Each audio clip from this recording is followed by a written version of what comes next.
and gives them marching orders. In fact, this is not exclusive to the African National Congress.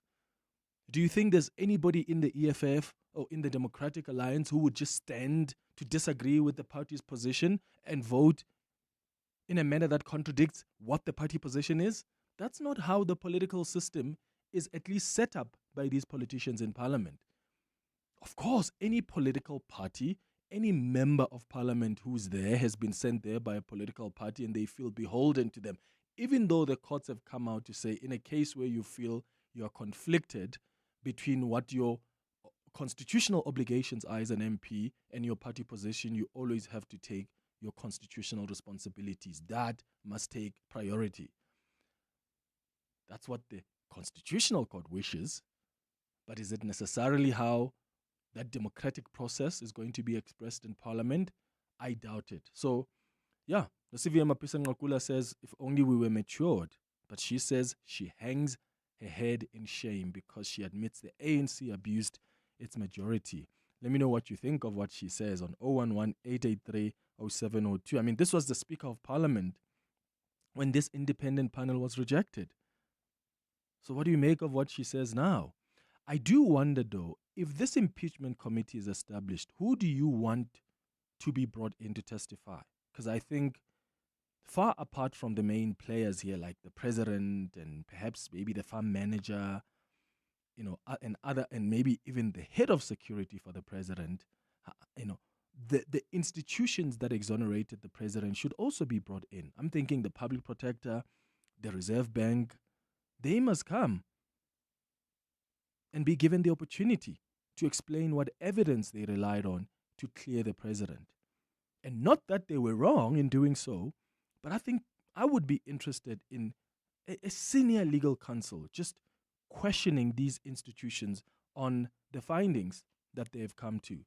SARS must also come and explain their investigation that found that the Sudanese businessman didn't declare the millions he brought into the country and used to buy cattle at the president's farm. So who would you want to hear from if this committee is established as directed by the Constitutional Court? 011-883-0702. WhatsApp's on 0727021702.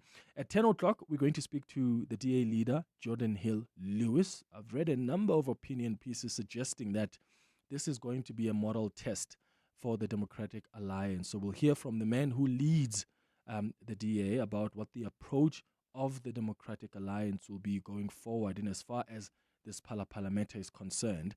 At 10:30, we're going to continue with our series looking at the origins of humanity from the perspective of various scholars and research. And today, we're going to be discussing Ethiopia. And that's because when we talk about where humanity began, Ethiopia is not just a chapter in the story. It may be the opening line. I mean, when you go to Ethiopia, you see places like the Great Rift Valley. It's this ancient land that holds some of the most significant fossil evidence our species has ever produced, right? From the Homo kibish remains, now dated to at least 233,000 years ago, to the Herto skulls found in the Afar lowlands. Ethiopia has repeatedly pushed back the boundaries of what we know about when and how Homo sapiens first appeared on Earth. So we're going to have someone who's going to explain to us this journey, following, of course, our discussion about the Khoi and the San and the Abanguni that we discussed in the last 2 weeks.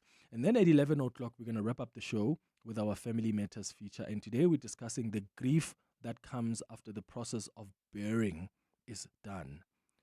Everybody has left, even the aunties that came and they were on the mattress. You are now left alone. Or you are left with your children, or you're left with your loved ones. And often people who have lost those dear to them will tell you that's when it hits you the most, when there's not much distracting you anymore, and the people that were there to provide support are out. How do you deal with that? And how can we support people consistently who have lost loved ones, and the support is not only concentrated within the first 3 weeks or month of the passing? That's what we'll talk about on our Family Matters feature at 11 o'clock. That's the show coming up over the next 3 hours. Clement Manyathela, streaming on the Prime Media Plus app. DSTV channel 856, 92.7 and 106 FM. Morning, Clement. Clement? Just because it's Paris that won the Disc Challenge league, all of a sudden we're talking about Disc Challenge. Like we've never ever spoken about that. Everything. All of a sudden, just because it's Pirates that won it for the first time ever, now we're talking about the Disc Challenge. Anyway, TK Wale Sandawana, Centurion. Of course, Wale Sandawana. Yeah, everything has the beginning, TK. So from today, the DSTV Disc Challenge is a major thing. Hi, Clement. It is David here. Remember the pushback that he once alluded to. I just can't remember the timelines and the dates that President mentioned in some of his addresses when dealing with corruption, when institutions are being rebuilt now and all that. There's going to be a pushback. So this is a perfect pushback, if I can say. And then remember Malema, during I think it was the first term of president, when he was elected as president, he once said that president won't finish his second term. So is this a coincidence or what? I don't know. Good morning, Clement and the 702 family at large. Quincy here. I think the president should just go ahead and resign so that he may safeguard the reputation of most of these institutions that are implicated, your SARS, your public protector, your SEPs, because now going through that impeachment process, it's going to be hectic for all of those institutions. It's going to reveal something that we don't want to know. We know it, but we really don't want for the rest of the world to be exposed to such, to know what's really happening. The president should just resign. But why? Why must we not know what transpired? I mean, if the Reserve Bank is so confident in the report that it's released, which cleared the president, then they must be able to come and explain it to the committee. If the public protector is so confident of her findings, she must come and explain that. No? But also, why then do you think the president should resign if there hasn't been any wrongdoing established? Because remember, even with that Sandile Ngcobo report, it didn't say the president is guilty. It says there's prima facie evidence that he may have committed serious misconduct. So this impeachment committee must determine whether there was, serious misconduct that was committed by the president. And resigning would simply mean he doesn't want to go through that process because he worries it may embarrass him, or it may, as you say, maybe affect, bring in other institutions and a lot of scrutiny on those institutions to a point that, can you imagine if there are holes poked in the public protector's report or the Reserve Bank's report, what that does to the public trust in those institutions? There are consequences there. But it's important for us to know the truth, I would argue. And it's important for the president to avail himself so that it can be determined whether or not he committed misconduct. All I know is, as a South African, the Phala Phala story doesn't make sense to me. It doesn't make sense to me that some businessman just came for holidays here, doesn't declare millions at the airport, which is required by law, and then gets into a limousine and goes to the president's farm to leave that entire money and buys cattle that he never came back to collect, cattle that he never even followed up for them to be delivered to him. That doesn't make sense. Something fishy is going on here, and we may not know the truth yet. And that is why these probes are so important. That is why this impeachment committee is important, because perhaps it's going to bring us a step closer to knowing what truly happened here. Let's go to Eugenia in Johannesburg. Eugenia, what do you want to say? Good morning. Hi, Hi, good morning. Sure. Okay, my comment is, the fish rot from their heads. And that's why we require strict accountability because of the offices the president holds. One, the people who must come to testify, president himself, and then the public protector, the SARS commissioner, and I would like to also qualify some of these colleagues, officials in these state institutions, they get performance bonuses.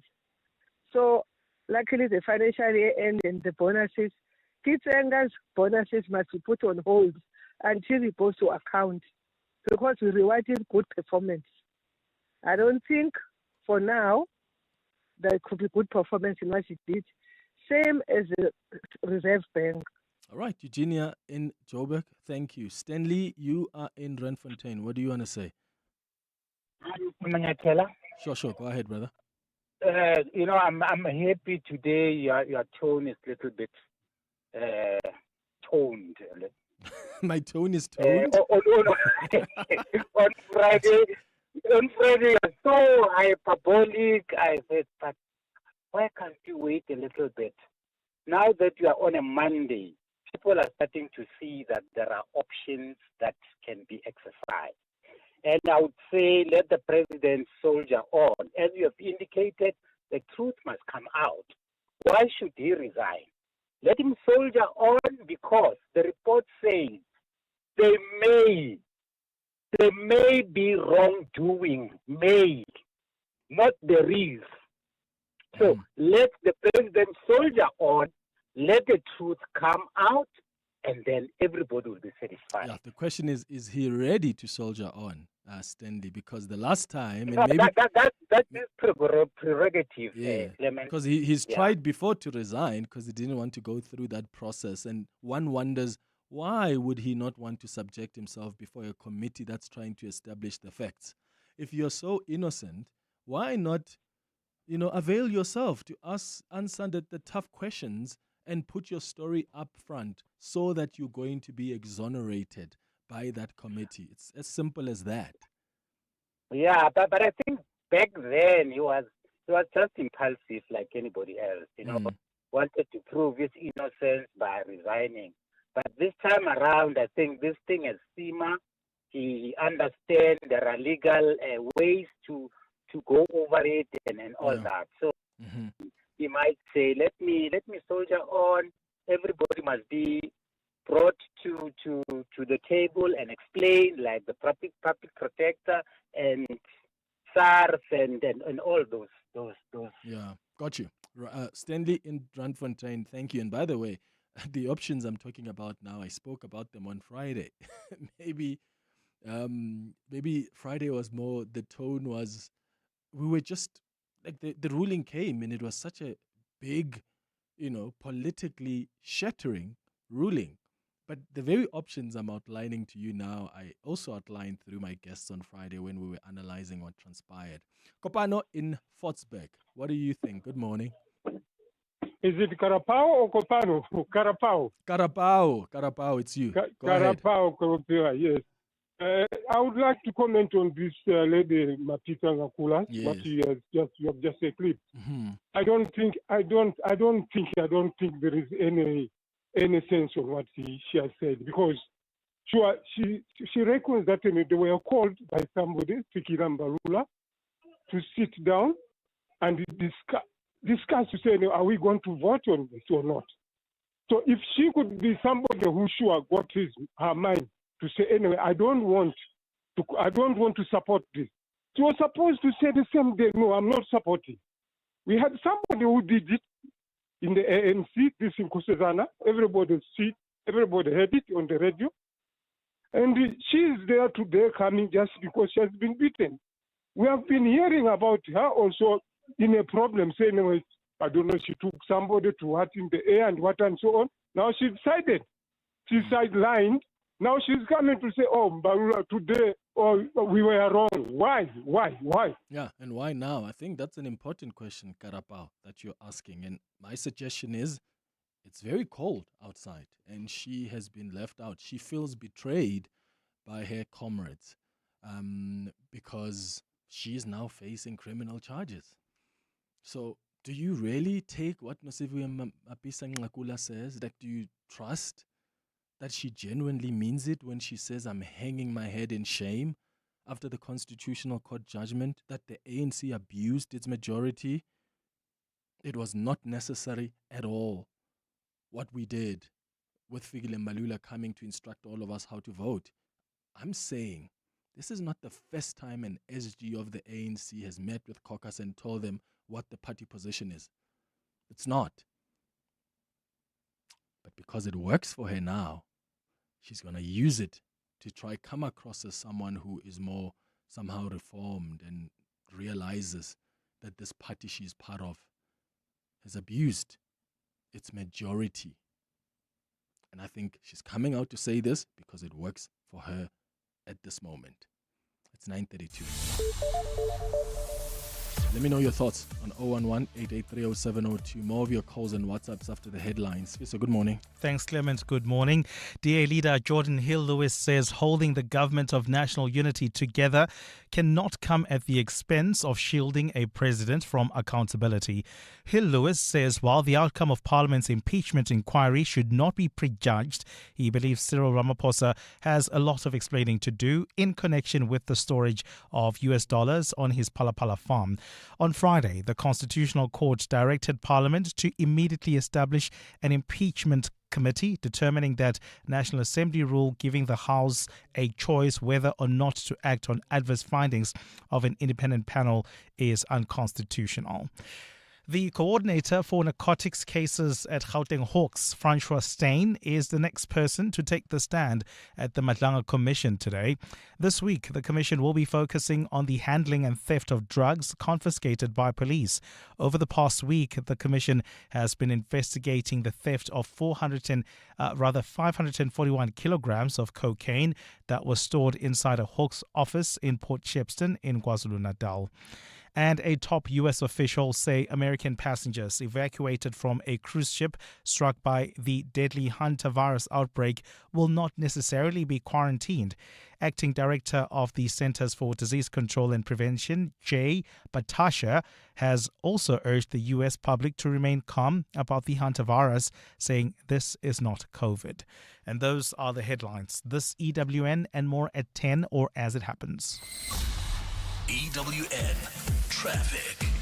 If you are heading towards Monument Park in Pretoria, there's slow-moving traffic on the R21 North. It is due to a stationary vehicle just before the Flying Saucer interchange. Staying with Monument Park, look out for faulty traffic lights at the R21 in Solomon Mahlangu Drive, as well as in Hatfield and University Road and Linwood. And in Pretoria CBD, traffic lights are also out at Lillian Goy and Francis Bard. In Johannesburg, be aware as well of faulty traffic lights and four-ways at Winnie Mandela and Monte Casino, in Woodmead at Woodmead and Woodlands, as well as in Rand Park Ridge at the N1 North and Beyers Nodia. Likewise, if you come across any other traffic, please do send us a WhatsApp voice note on 072-702-1702. There's more EWN on air, online, and on the EWN app. Africa Milani. Weekday mornings, 4 to 6. We continue to receive voice notes pertaining to Mother's Day and how you celebrate. My wife is angry for me for not saying Happy Mother's Day because she's not my mother. Yes, she's the mother of my children, but she's not my mother. He can't be saying Happy Mother's Day to the wife. No, your children must say Happy Mother's Day to you. All the dads out there, it's a no-no. If you want to play safe, just say thank you for giving me a beautiful child and all that. Beautiful. Africa Milani. 4 to 6 on 702. Africa's Travel Indaba is happening from the 12th to the 14th of May at the Durban Exhibition Centre. Look out for the Resurgence Conference Durban activation and learn about the July conference, which is focused on unlocking investment and connecting businesses to opportunities. Hosted in partnership with USA partners, Resurgence is where innovation, tourism, and growth meet. Visit stand DEC 1H41. That's DEC 1H41. This message is brought to you by eThekwini Municipality. Joburg winter is creeping in. The mornings are colder, the scarves are back, and suddenly getting out of bed feels like an extreme sport. So why not follow the sun? Swap the chill for warm Durban beaches, island time in Mauritius, turquoise waters in Zanzibar, or even a European summer with a vibe. Wherever the sunshine is calling, Flight Centre will help you get there. Visit your nearest Flight Centre store or flightcentre.co.za to start planning. Flight Centre, your centre for travel. The National Council of and for Persons with Disabilities, NCPD, has officially launched Casual Day 2026, calling on South Africa to beat as one. Get your stickers and supporter items today. Beat as One celebrates how our different rhythms come together to create something extraordinary. Casual Day has been making a difference for over 32 years. Visit casualday.co.za to learn more. The Money Show. Weekday evenings at 6. Property buyers have been worried about Joburg for a while. This kind of dispute with the finance minister, what he's saying about the state of its finances, none of this helps property prices at all. There's been a huge difference in the property growth in the Western Cape. There's been the perception of the good governance of Cape Town versus poor governance in Joburg, but we're concerned that investors or homeowners start to feel uncertain again about Johannesburg's financial future. They may delay buying decisions. Derek Everett is the CEO of the Chas Everett International Property Group. The Money Show on 702. Let's walk the talk. The Money Show with Stephen Curtis is brought to you by Absa Business Banking, featuring the AgriTrends 2026 Autumn Edition. In agriculture, smart moves need smart insights. Get the latest AgriTrends report at absaagritrends.co.za. Absa is a registered FSP. Your voice. Your station. Your open line. Walk the talk with Clement Manyathela on 702. 22 minutes before 10 o'clock. Let's go back to your calls on 011-883-0702. Your WhatsApps on 072-702-1702. Hey, good morning, Clement. Thomas here from Randburg. I think the most important thing is for the president to think about the ANC and what this would do to it. I mean, with the Matlanga Commission, you can see the image of the ANC is almost taken apart, right? So you don't want to have a similar thing. So let him take the theater away from the ANC and from the South African presidency by just resigning. That's the safest thing to do. It will give him time. Good morning, Clement. It's Joe here. I think what the ANC need to do on this one is to listen to those who voted for them and not necessarily the experts and those who did not vote for them. Remember, we voted for them under difficult circumstances, meaning that we trusted this president. And most of us, we still do. And I'm still supporting him as a voter, and I will still stand by his side and pray that he doesn't resign. He shows soldiers on until the end. Just. Manyathela. Yes, this is Lungi from Steeldale. Look, Clement, for the president to go to the impeachment inquiry as the president of the country, you know, without the step aside, which has been used to attack other comrades and take them out, for him to drag the union buildings into a court, a pseudo court situation like the ad hoc committee, it's going to be messy. It's just going to be messy. A lot more things are going to be revealed. We are going to find out certain things about these dollars, and it's just going to be messy. Even if the DA tries to save the president together with the ANC, it's going to be messy. I don't even think the DA is going to survive this. It's just going to be messy. There's going to be so much mudslinging, so much. The president is going to be degraded by those MPs from the opposition. It's just going to be messy. So I think the best thing for him is to step aside, to protect the dignity of the ANC and the presidency. Oh, thank you. Oh, thank you for that. Let's go to Lefuku, who's calling us from the Northwest. Lefuku, good morning. Morning. Hey, Clement. Sure. My problem here is who comes next. Mm. That's my worry. Mm-hmm. It's Mashatile. And for me as a taxpayer, Clement, I'm not comfortable with that. Yes, the president must go, but now my problem is who comes. You see, if I'm the DA, remember the premise of the DA joining the GNU was to, quote unquote, save South Africa from the MK and the EFF. But then they are going to be back in the same situation. If Mashatile comes in, he's going to get those same people they were saving South Africa from. So, as a taxpayer, I'm actually rooting for the DA to say, and all these other smaller GNU parties, no, do not vote to take this guy out. Although he's wrong, he needs to go because of who comes next. You see, if the ANC, Clement, were to somehow, I don't know, I don't really like Motsoaledi or someone, but maybe put a Motsoaledi face there. But Mashatile, as a taxpayer, Clement, makes me really, really uncomfortable. And that's my problem. I'm looking at the bigger picture. And of course, I mean, a caretaker president could be, it doesn't have to be Mashatile. They could, I don't know, they could ask somebody else to do it. Some people have been mentioning Pakistau. Some people are mentioning Hosiensu. Yes, you see someone like that, Hosiensu. Yes, because you see the SACP are trying to throw themselves back in, and these people must go, man, Clement. Bring Hosiensu and then let's vote out Ramaphosa. Okay, well, Lefoko in the Northwest, thank you for your contribution.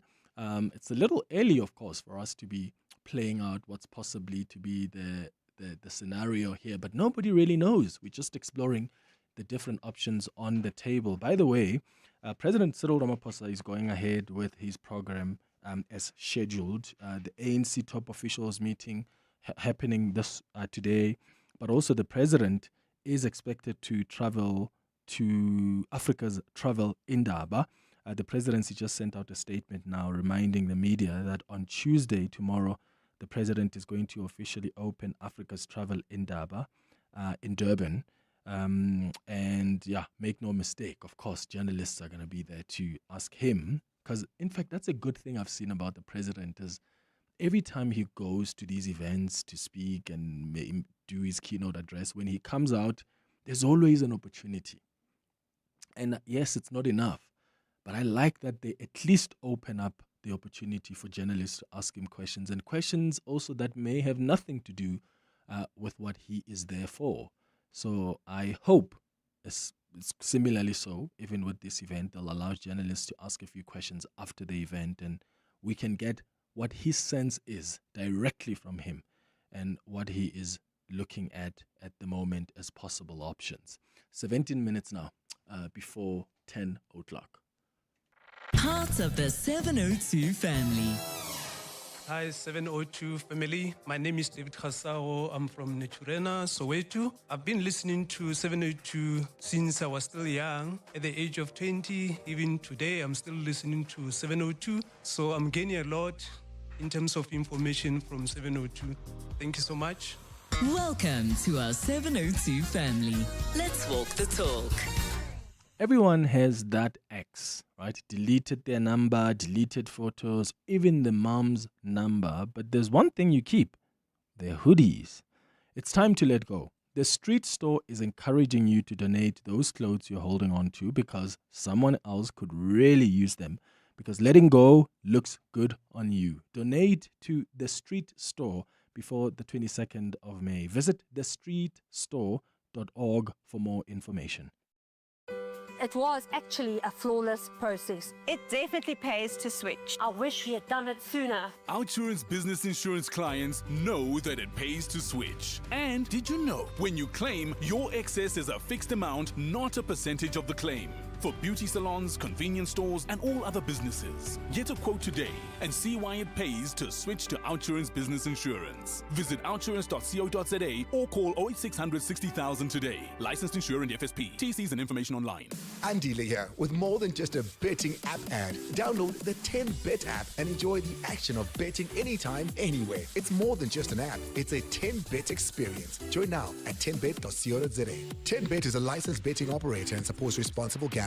No person under the age of 18 shall be permitted to bet. Betting can be addictive. Winners know when to stop. South African Responsible Gambling Foundation toll-free counseling line is 0800 006 008 or WhatsApp help to 076 675 0710. There's so much health information out there, but how do you know what to trust? Catch this show tomorrow from 9 a.m. For Health Matters by Cipla Africa, where we'll be unpacking important health conversations designed to help you better understand your body and well-being. Health Matters by Cipla Africa is a trusted hub bringing you expert-led health conversations you can trust. Then head over to Prime Media Plus app or primemediaplus.com. Scroll to Prime Media Highlights and watch the latest Health Matters video featuring leading experts and thought-provoking conversations. Your voice, Your station. your open line Walk the talk with Clement Manyathela. on 702. 14 minutes now before 10 o'clock. So the business day is leading with a story I thought would be of interest to you this morning. It's about the information regulator having published a new code of conduct that will affect everyone who lives in, works at, or visits a gated community, a residential estate, or office park. And I think that's of interest to you because we've had a lot of conversations about what happens at gated communities when we go visit our families, the information that gets collected, at the entrance. Sometimes it's just so much. So this code is aimed at bringing access control practices in line with the Protection of Personal Information Act, commonly known as POPIA. So it proposes strict limits on what personal information security personnel may collect from visitors and contractors at entry points. And among the practices the regulator wants to stop is the copying of identity documents and driver's licenses, the use of facial recognition technology without consent, open visitor books that expose the details of one person to the next person in the queue, and of course, the indefinite storage of CCTV footage. So we've got Advocate Pensita Kula joining us on the line. She's the chairperson of the information regulator. So if you live in a gated community, if you're part of the body corp, you may just want to listen to this conversation because it may clarify a few things for you. Advocate Tlakula, thank you so much for making time for us. Good morning. Good morning, Clement, to you and your listeners. I have a little bit of flu. Thank you so much for availing yourself, and I hope you get better. So the last time I had you on the show, in fact, some of our listeners were taken aback by the comment you had made about what happens. In fact, it was a question a listener asked, and you said, actually, many of these residential complexes and what they're doing is putting our information at risk. Some of the information that they collect is really just unnecessary. Can you help us understand what this new code of conduct is going to do? How does it change how we do things? Yeah, thank you very much. I'm happy to do that. Whoever collects personal information must ensure that they comply with POPIA. That's the first thing to say. The second thing to say is that POPIA does not prevent anyone from doing their work. So we do understand that these gated communities process personal information for security purposes. But POPIA says, look, even if you do that, ensure that the information that you collect is adequate, is relevant, and is not excessive. And it is proportional to the purpose for which you are collecting it. Now, the problem is this. When we enter these gated communities, what do? We all know. They scan your license disc, they take your photo, they scan your license. Why should they collect multiple personal information like that? We are saying in this code, collecting that multiple personal information is excessive and it's not proportionate to the purpose for which that information is collected. Let them collect one, or for that matter, they can even give examples. Why don't they give a person who enters? We are talking about residential. They give you a sticker that has a number. When you go in, they give it. When you go out, you give them back the sticker. They can see that this person is the one that we give the sticker. There are other means of protecting, of dealing with security, other than for what they are doing. Another thing is they collect this personal information in this gadget that they use to scan. We don't know what happens to that personal information. We don't know where it is stored for how long it is stored, it is a problem. And you see the data breaches that we have in this country are massive. And this is because of this personal information that is collected, excessive personal information. Once there is a data breach and of that personal information, most of us will be exposed because the disk has all your personal information. So, we say, we don't know for how long do they retain that personal information and where. So all that we are trying to do is to help the sector to process that personal information in accordance with POPIA. Okay, so correct me if I'm wrong then. Under these proposed code of conduct, so just collecting a visitor's name and checking their ID would in most cases be sufficient for access control purposes? In residential areas, yes, that would be, you show your ID so that they can see that it is you entering the premises, or even, like I say, giving you a sticker with a unique number. It can be the combination of both. Even what they use now to give you an access code. When I visit you, you give me an access code. Once I get to the gate, they call you to say Takula is by the gate, or you punch the access code. That is also sufficient. Okay. So, we had a consultation with the sector, and they were at length to explain to us why they need to collect all these types of information, and we press them, because my question is that if you collect that information, you scan my disk, I enter the premises. If my vehicles get stolen, how are you going to help me? Because the only way that you can help me is if you link that information that you have with the Home Affairs information, or with the, what do you call these people, the people who do the driver's licenses, MTRC, whatever they call that organ. You have to link it with something. You can't do anything with it without linking it, isn't it? Okay. So So for me, it's a problem. Yeah. When do this new code of conduct then come in? Where is the process now? And how long does the public have until, to submit their comments? Yeah, I haven't checked, but we published it because that is the legal process. After we publish it, we have to look at the comments that we get and then factor them in. If we agree with those comments, then it becomes legal. And non-compliance with that code means that we violated POPIA, because it is binding. Once we issue it, it is binding. Oh, wait, so once you issue it, is it after then? Is it now as a draft, or this is post-public comments? It's still at the comment stages. Okay. Once we are going to look at each and every comment, factor it in, and then thereafter we publish. But once it is published, it is issued, then it's binding. All right. So anyone who violates the code violates POPIA and can expose themselves to a fine. Yeah. So just lastly, Advocate Lakula, of course, a lot of our listeners who had raised this as a concern the last time we spoke said the challenge here is sometimes when they try to challenge even the security at the gate, let's take residential complexes, for instance, then you still don't gain access. So they end up just complying. So what I'm trying to figure out is, once this new code of conduct is issued officially by you as the information regulator, what happens to a Clement who goes to visit a friend, and when I get to the gate, they still expect that level of information from me? If I say no, they still won't give me access. So what avenues are available for me? You see, it can be coerced consent. Consent in POPIA is defined very clearly. It is voluntary expression of will. There's nothing like implied consent. If they say to you, you can't enter because you are refusing to answer, they have to tell you, there has to be that, are you consenting to entering these premises freely, and so on.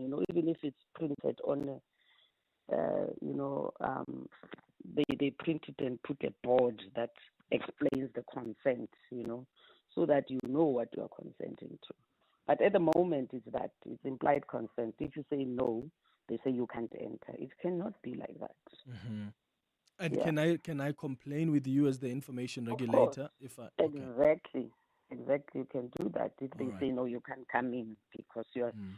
you have to consent. It's just that people then, because you are, you want to gain, then consent. But also to say this does not apply. The code will also apply to commercial properties, residential, university entrances, health facilities, everywhere else where you have to consent. Because in these places you have CCTV cameras and people are not even warned that as they enter those premises, their images are being taken. So it's broader than just residential property. Yeah. What about these biometric scanners that we see at shopping centers now that scan people's faces?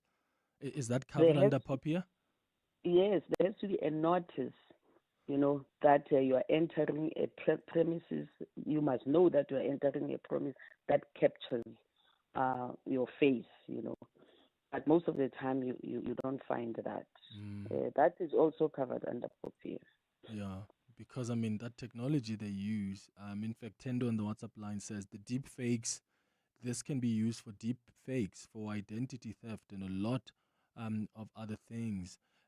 Thank you so much for clarifying that to us, Advocate Pensi Tlakula, chairperson of the Information Regulator, talking to us about this new code of conduct that is going to affect anyone really who lives in, works at, or visits a gated community, a residential estate, or office park. This is aimed at bringing access control practices in line with the Protection of Personal Information Act. It's 3 minutes. 702 Breakfast with Bongani Bingwa. My show is about getting you informed by the time you get to the office, your place of business, or wherever you need to go. Hopefully, you have a fairly good idea what's happening in Johannesburg, in Gauteng, and around the world. We want you to be part of those water cooler conversations, and you will be part of those conversations because you'll be a better informed citizen. What I like about the 702 family and 702 land is the ecosystem that we have built, the community. It's all about connection because we may be different, but ultimately the people you talk to and the people you hear are facing issues just like you. 702 Breakfast with Bongani Bingwa. Weekdays from 6 to 9 a.m. Corporates That Care promotes and encourages corporate leaders and all citizens to walk the talk for a better South Africa. Catch Corporates That Care this Wednesday at 10 to 9, featuring Proconics. Their GCEO, Melvin Jones, will be in conversation with Bongani Bingwa. Join us every Wednesday as we highlight the efforts of companies and brands dedicated to building our country. Corporates That Care is a Prime Media Cares initiative with 702 and Prime Media Outdoor. 702, let's walk the talk and make a difference together. In life's most challenging moments of loss, compassion can be your greatest comfort. You shouldn't have to face the financial burden of losing a loved one by yourself. Rest assured, Clientele's funeral plans pay out cash within 24 hours. You can cover up to 13 family members on one plan, ensuring all your loved ones are taken care of, and 3 children are covered at no additional cost. With Clientele, you're not just buying a plan, you're also buying peace of mind. When the time comes, you will need to make important calls with your 200 Rand airtime you will receive when you claim. Plans offer double accidental death cover, as well as transport, grocery, and unveiling benefits. Apply today. It's easy. There are no medical examinations and no paperwork. SMS funeral to 31586. That's 31586. Clientele Life is an authorized FSP and licensed life insurer. T's and C's online. Standard rates apply. All roads lead to the East Coast as thousands gather in the metropolitan jewel of KZN Durban for Africa's Travel Indaba 2026. And tomorrow, from 1 p.m., 702 afternoons with Relebogile Maboja will be live from the Durban ICC with Durban Tourism. From stimulating the local economy to further positioning Durban as a top destination, we're bringing you all the news and views in the business of travel and tourism. So catch 702 afternoons with Relebogile Maboja live from Africa's Travel Indaba 2026 with Durban Tourism on 702. This is EWN. Good morning, I'm Sfiso Zulu. DA leader Jordan Hill-Lewis says holding the government of national unity together cannot come at the expense of shielding a president from accountability. Hill-Lewis says while the outcome of Parliament's impeachment inquiry should not be prejudged, he believes Cyril Ramaphosa has a lot of explaining to do in connection with the storage of US dollars on his Phala Phala farm. On Friday, the Constitutional Court directed Parliament to immediately establish an impeachment committee determining that National Assembly rule giving the House a choice whether or not to act on adverse findings of an independent panel is unconstitutional. Lindsay Dentlinker reports. While the DA's former leadership was prepared to let the Phala Phala matter slide to form a majority government, the party's new leader, Jordan Hill-Lewis, says his party won't be responding in a manner purely to hold the current government together. The alternative would be that we would sweep wrongdoing under the carpet just because it's politically convenient to ensure the survival of this government. While Speaker Toko Didiza will now have to call for parties to nominate candidates to form an impeachment committee, Hill-Lewis says he believes President Cyril Ramaphosa owes Parliament a thorough explanation for the events that unfolded on his Limpopo farm in 2020.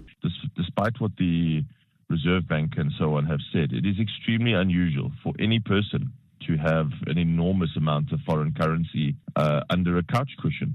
With the MK party not prepared to wait for an inquiry and instead pushing for a vote of no confidence to be debated against the president, Hill-Lewis believes this is a tactic to force the ANC to replace Ramaphosa with someone more amenable to the MKP. Lindsay Dentlinger, Eyewitness News, Parliament. The coordinator for narcotics cases at Gauteng Hawks, Francois Steyn, is the next person to take the stand at the Madlanga Commission today. This week, the Commission will be focusing on the handling and theft of drugs confiscated by law enforcement officials. Over the past week, the Commission has been probing the theft of 541 kilograms of cocaine that was stored inside a Hawks office in Port Shepstone in KwaZulu-Natal. Steyn, who also heads up Hawks' Serious Organised Crime Unit, is expected to testify on similar instances in Gauteng. Police in KwaZulu-Natal have launched a manhunt for two suspects linked to the kidnapping of a Pakistani businessman. One alleged kidnapper was shot dead when police confronted the suspected criminals in Mpangeni over the weekend. The two others managed to flee. Police say the businessman was abducted last Wednesday and a ransom demand of 200,000 rand was made. 90,000 rand was allegedly paid before the victim was released. Police spokesperson Robert Nichawunda says officers launched an operation involving a controlled drop-off on the N2 highway where officers came face-to-face with the alleged abductors. The TLT officers confronted the suspects and a shootout ensued. One suspect was shot and fatally wounded at the scene. The second suspect fled into the bushes and disappeared in the darkness, while the third suspect drove off.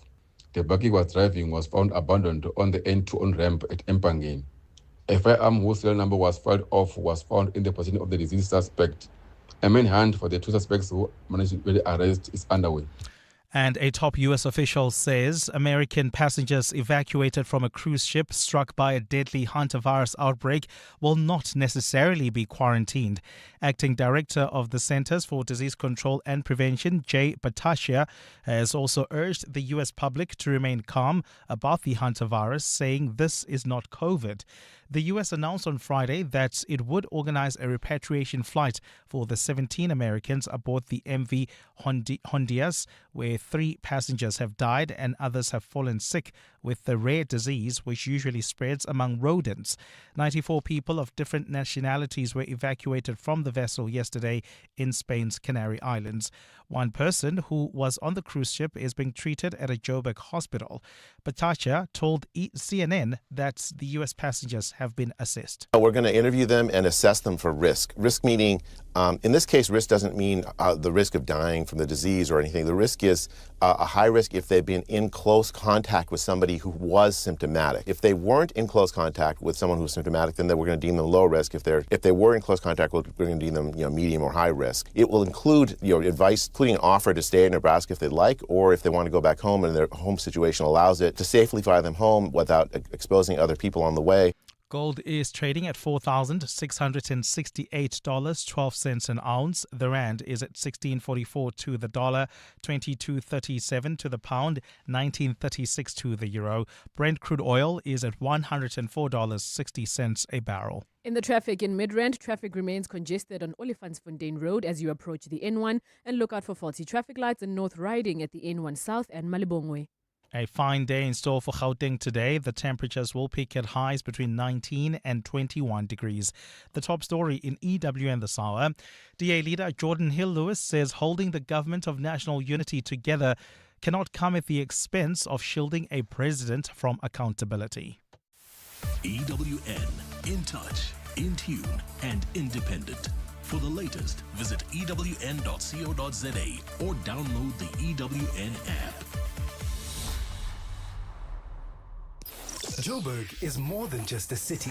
It's an energy that connects us all. That's what makes this one so special. In 702, Josie My Josie Walk the Talk, hosted by the City of Johannesburg. Enter now on primemediaplus.com.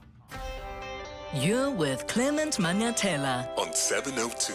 Let's walk the talk. Streaming on the Prime Media Plus app. DSTV channel 856. 92.7 and 106 FM.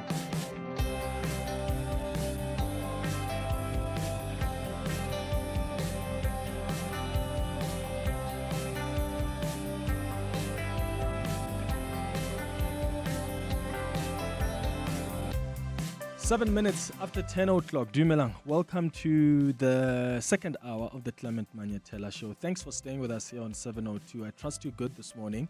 Thank you so much for your contribution on the 702 open line.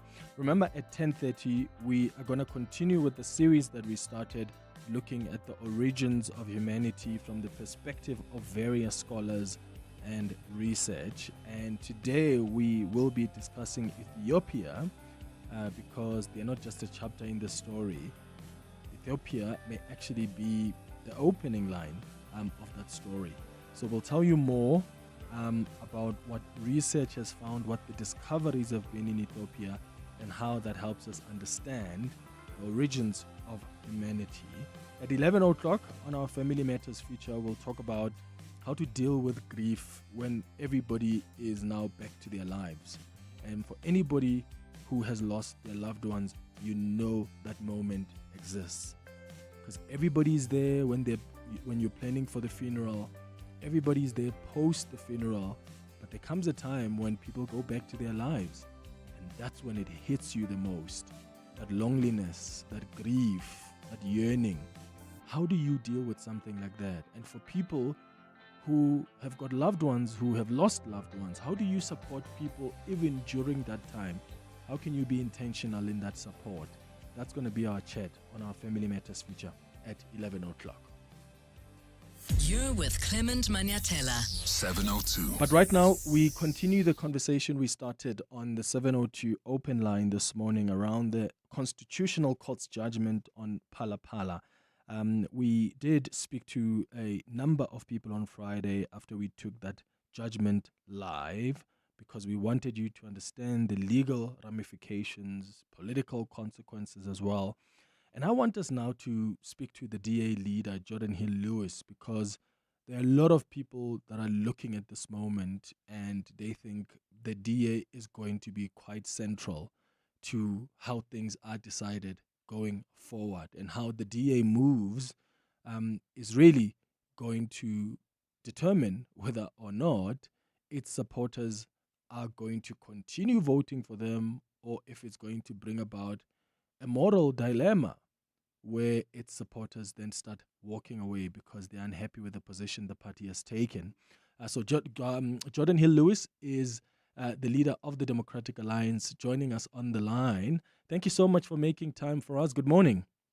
Good morning to you. Nice to be with you. Yeah. So I want to start off with, of course, you probably have seen this tweet that's been doing the round of this conversation that I had with Helen Zille. This is back in 2024.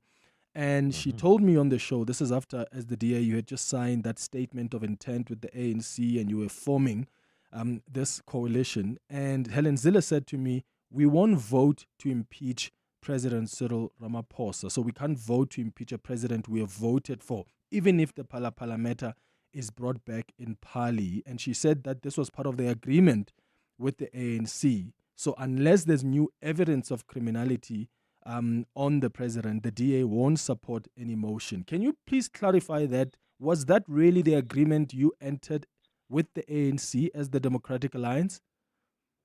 So I went back and because obviously lots of people have sent me this clip after you tweeted it, and I went back and actually got the exact words, the transcript of what Helen said, and I just want to read it back to you because she said, and I'm quoting, "We will only support the impeachment if the evidence suggests that there should be an impeachment, but I don't think that we are now in that position." Then she goes on to say, "We haven't said in future that we will never, ever do anything. But if any evidence emerges of criminal wrongdoing or something like that, we would have to take a look at those issues carefully and deal with them. We cannot be held hostage, but we have voted for Ramaphosa now, and we agreed that we won't make the..." I think Helen's comment was absolutely accurate. We will only support the impeachment if the evidence suggests that there should be an impeachment.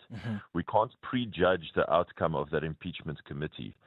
But we also must make it absolutely clear that we will defend integrity in government and the rule of law. So there's no way, there's no prospect whatsoever that we will turn a blind eye or turn our face away from any serious evidence of wrongdoing or criminality simply for political convenience to protect the survival of this government or this president. Absolutely not. The thing that is going to make a difference in South Africa over the long term is whether we reestablish integrity and accountability in the state again.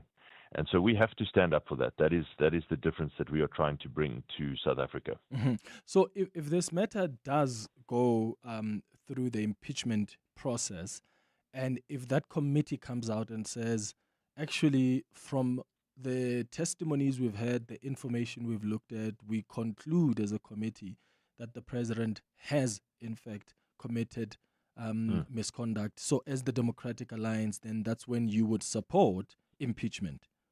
Yeah, then it's game over. I mean, again, I just want to say what we are trying to do here in South Africa is much bigger than any government or any political party or any president. It is trying to establish what kind of country we want for the future.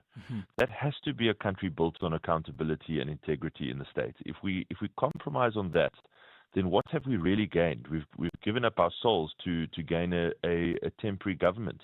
That would not be worth it. I'm not in politics to do that. So again, I do not want to prejudge the outcome of the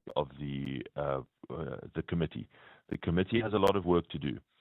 But at the end of the day, if it finds serious evidence of wrongdoing, then there is only one path of action. Anyone who doesn't take that path of action has a serious kind of explanation to do to their own conscience.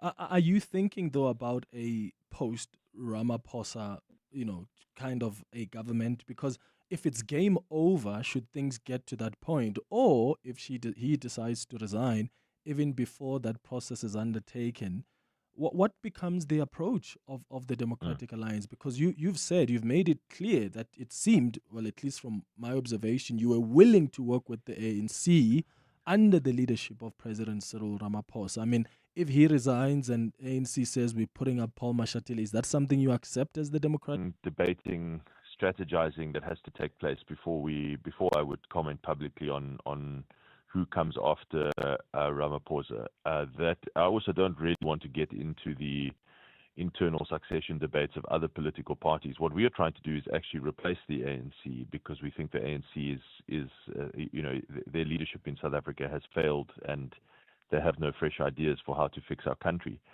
So they've got to get on with their own internal succession battle, and that is, regardless of the impeachment proceedings, that is going to come to a head at the end of next year anyway, when they have their Congress. And we will strategize and decide accordingly. But I don't think it would be good of me to comment on hypotheticals now. I think what I would say is that we said one of the most important things for our country is to avoid what what John called the Doomsday Coalition getting into power, and that is a coalition of the corrupt people inside the ANC and the MK and the EFF. And I still think that is absolutely the right position. It was part of our national duty and national service was to make sure that people who would be absolutely destructive to the state did not get into power. So that would still be, I think, front of mind in our thinking. Yeah. But for the rest, we are trying to replace the bad and the old, and we must focus on that for the time being. Yeah, and of course the reality, Jordan, is that if let's say this committee does say that there's serious misconduct that was committed by the president, as you said, it's game over. I mean, that could unleash all sorts of ramifications. You could perhaps have the GNU destabilized. You could have the very same EFF, MK, ANC coalition that you say you're trying to avoid. That is a possibility once the president is out. Is that the risk you're willing to take? Because the opposite of that would be, of course, to try and protect him, even when there's a whole committee in parliament that says he's committed serious misconduct. But look, surely I cannot imagine that it is your position that we should turn a blind eye to wrongdoing simply in order to protect one person. And all I'm saying is that is not our position either. We cannot do that. We have to re-establish the principle of integrity and accountability in the state in South Africa. Otherwise, we may get a small life extension to this government and this president, but we lose our soul as a country, and we have no prospect of rebuilding competence and integrity in the state if we are prepared to compromise it so spectacularly and so so plainly and blatantly. No, we have to stand up for something that is bigger than ourselves, and that is what we intend to do. So I just really want to be clear about that, and it's amazing to me that I'm not suggesting you are doing this. I'm just saying, over the weekend, how many people have been in touch with me to say that we should do the opposite, and which is what? That regardless of what the outcome of the committee is, we should protect the president. That would be a terrible decision for South Africa's long-term future. Is the suggestion coming from some of your colleagues in the DA or out? Well, mainly from inside the ANC, unsurprisingly, and I mean, and mainly and some from inside business as well. So I suppose both of those constituencies are not surprising, but still, I am surprised, to be honest. I am surprised. Yeah. I mean, it is surprising if we care about constitutional. Exactly. And the rule of law, constitutional supremacy and the rule of law. If the committee of parliament comes out and says there has been a violation of certain laws or misconduct committed by a president, why would you protect him from that? Like, why would you then? Exactly. But then again, hence I asked that question of what risk are you willing to take as the DA, which you've responded to. Because, of course, if you do vote to impeach him, there are consequences there. You may, in fact, find exactly the same thing you've been trying to avoid, which is maybe the EFF or the MK party coming in. But again, as you said, the alternative to that is what? Spit at the work of the committee and say we protect this man even though there's serious misconduct that's committed. A question, Jordan, is around your willingness to be considered as a caretaker president should things get to that point. And I'm asking this because you've already indicated you want to be based in the Western Cape. You want to continue your work as the mayor of the city of Cape Town. But should things get to that level, are you willing to reconsider that? Wow, that is a big question. That's the first time I've got that question. Really? I must say, my instinctive answer is of course, who would turn down that opportunity to start to really changing things for the better and changing direction and fixing the country. I would jump at the chance. That's my instinctive answer. I should probably think about it a bit longer, but that is not. I just want to be clear. That is not going to motivate the way that we act, because of course we didn't actually win the last election. No one did, but we are the second largest party.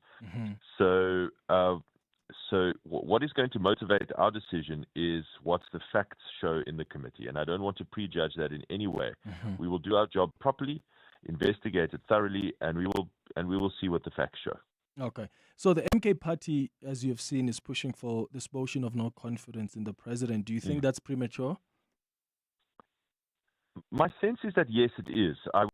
Obviously I would like to see the motion, but I can't imagine why they would table it now before the committee's even started its work.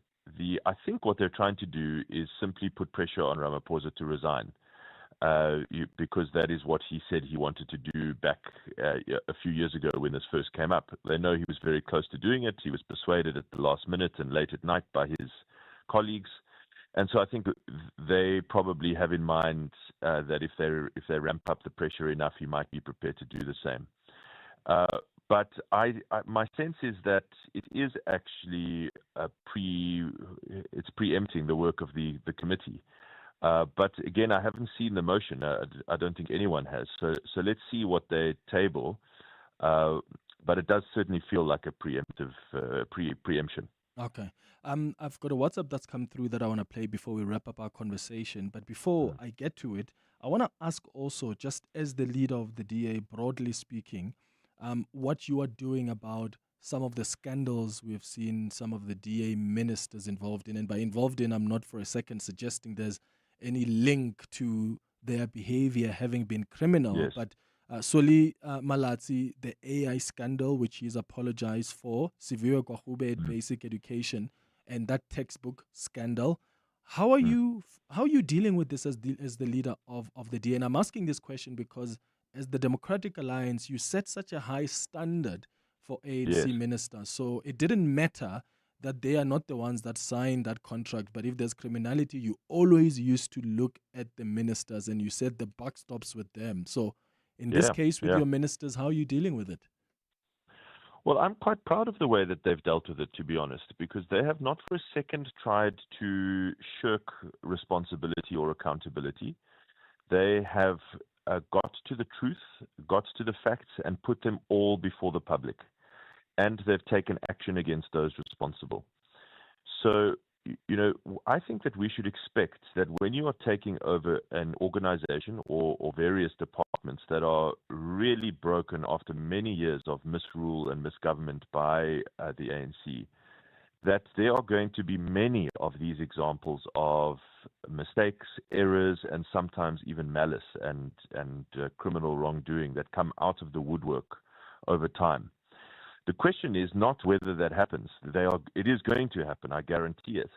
The question is what you do when it happens. Do you try to sweep it under the carpets and shirk responsibility, or do you say, this is unacceptable, we stand for a higher standard, this is what we expect of our staff and our officials, and this is what we're going to do about it. Both of them have done that, and I'm proud of them for doing that. That is the most, I think that is the best that we can expect. And that is the correct response and action. Here's a WhatsApp voice note that's come through. Hi, Clement. It's amazing what Jordan is saying there about trying by all means not the doomsday parties to run the government like the EFF. Whilst the EFF is the one that managed, that it pushes that South Africa is here today, it's all because of the EFF. It's all because of the EFF. Now they want to remove the ANC and they want to replace the ANC, but they don't want to work with the EFF, the one that puts them in that possible situation that it can happen. I don't understand the DA. Like for real, I don't understand the DA and I don't trust it at all because themselves, they never did anything about this Phala Phala situation. They've been keeping quiet and they have betrayed their own moonshot pact. Oh, Khotso, thank you so much for your question. Jordan, your response, do you think you're being unfair on the EFF? Thanks for the question, Khotso. But let me say the EFF's motives here are absolutely not pure. They do not care about establishing accountability or ethics or integrity in government. They care about getting rid of Ramaphosa because it is part of their plan to capture the states in a partnership with the MK. The leader of that party has himself just been convicted of a serious firearms offence and may very well be going to prison in the coming while.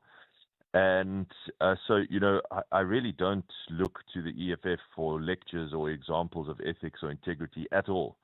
That is a criminal enterprise, and it is its only goal is to capture the state so that it can plunder it and make state capture look like child's play. And I'm not going to ever be a part of helping them to do that. That is what they've done wherever they've got close to power, whether it be in Johannesburg or now in Gauteng and elsewhere, dating back to the VBS scandal where they stole money from elderly people in Limpopo, and so many other examples. All of the unexplained wealth of their leader, where so they are quick to attack and lecture the president, but maybe they've got a date with destiny together, both of them in future before the courts. So I'm not going to.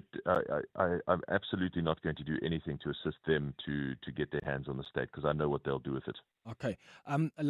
Lastly, the EFF, in fact, has just sent out a statement. Now I'm looking at it I'm looking at it, and it suggests, in fact, it's talking about this review application that the president is contemplating, and the EFF says that would be a wrong move because the president effectively wants to hide behind court processes and to delay, frustrate, and ultimately avoid this inevitable impeachment inquiry. As the Democratic Alliance, what do you think is best? Do we need an impeachment committee established as soon as possible so the president can go and answer?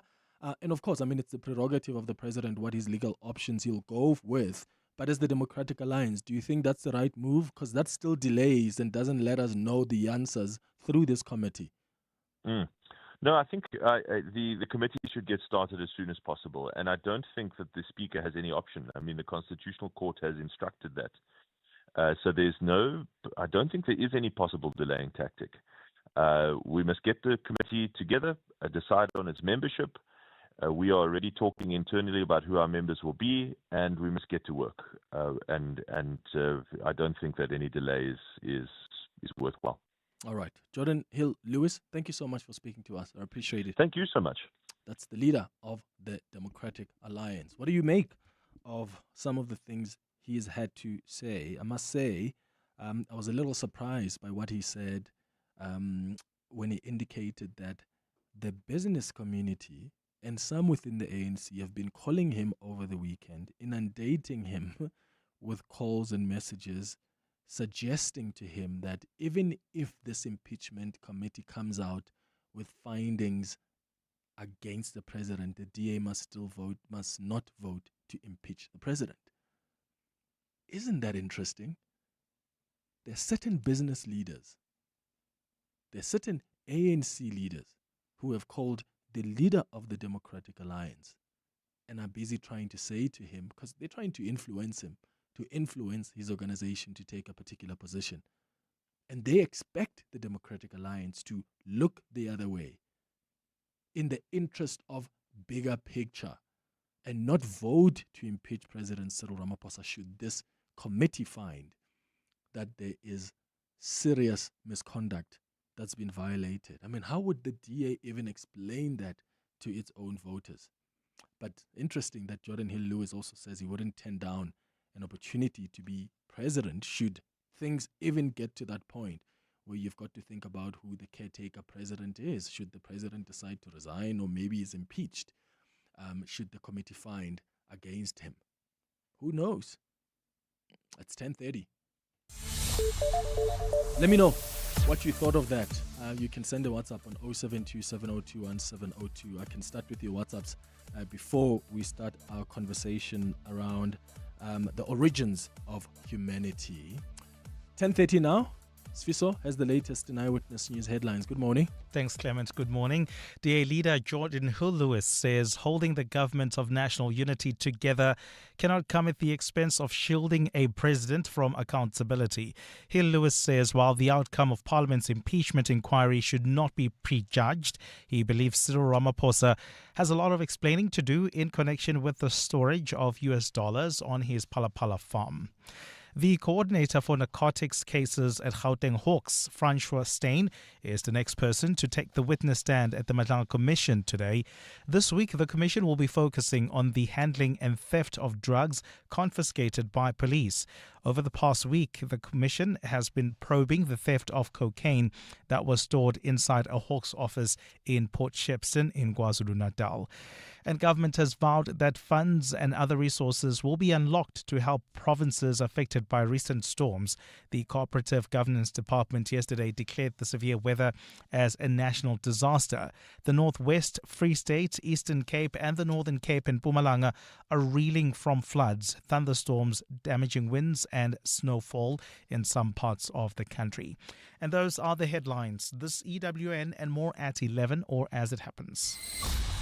EWN Traffic. In Waterkloof in Pretoria, there's been an accident on the N1 North causing slight delays from the Flying Saucer interchange to Gasfontein Road.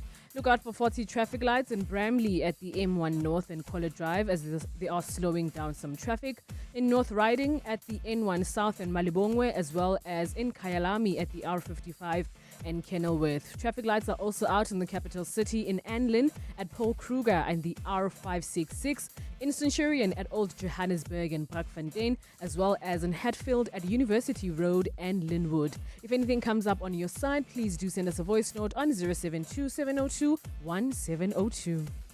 There's more EWN on air, online, and on the EWN app.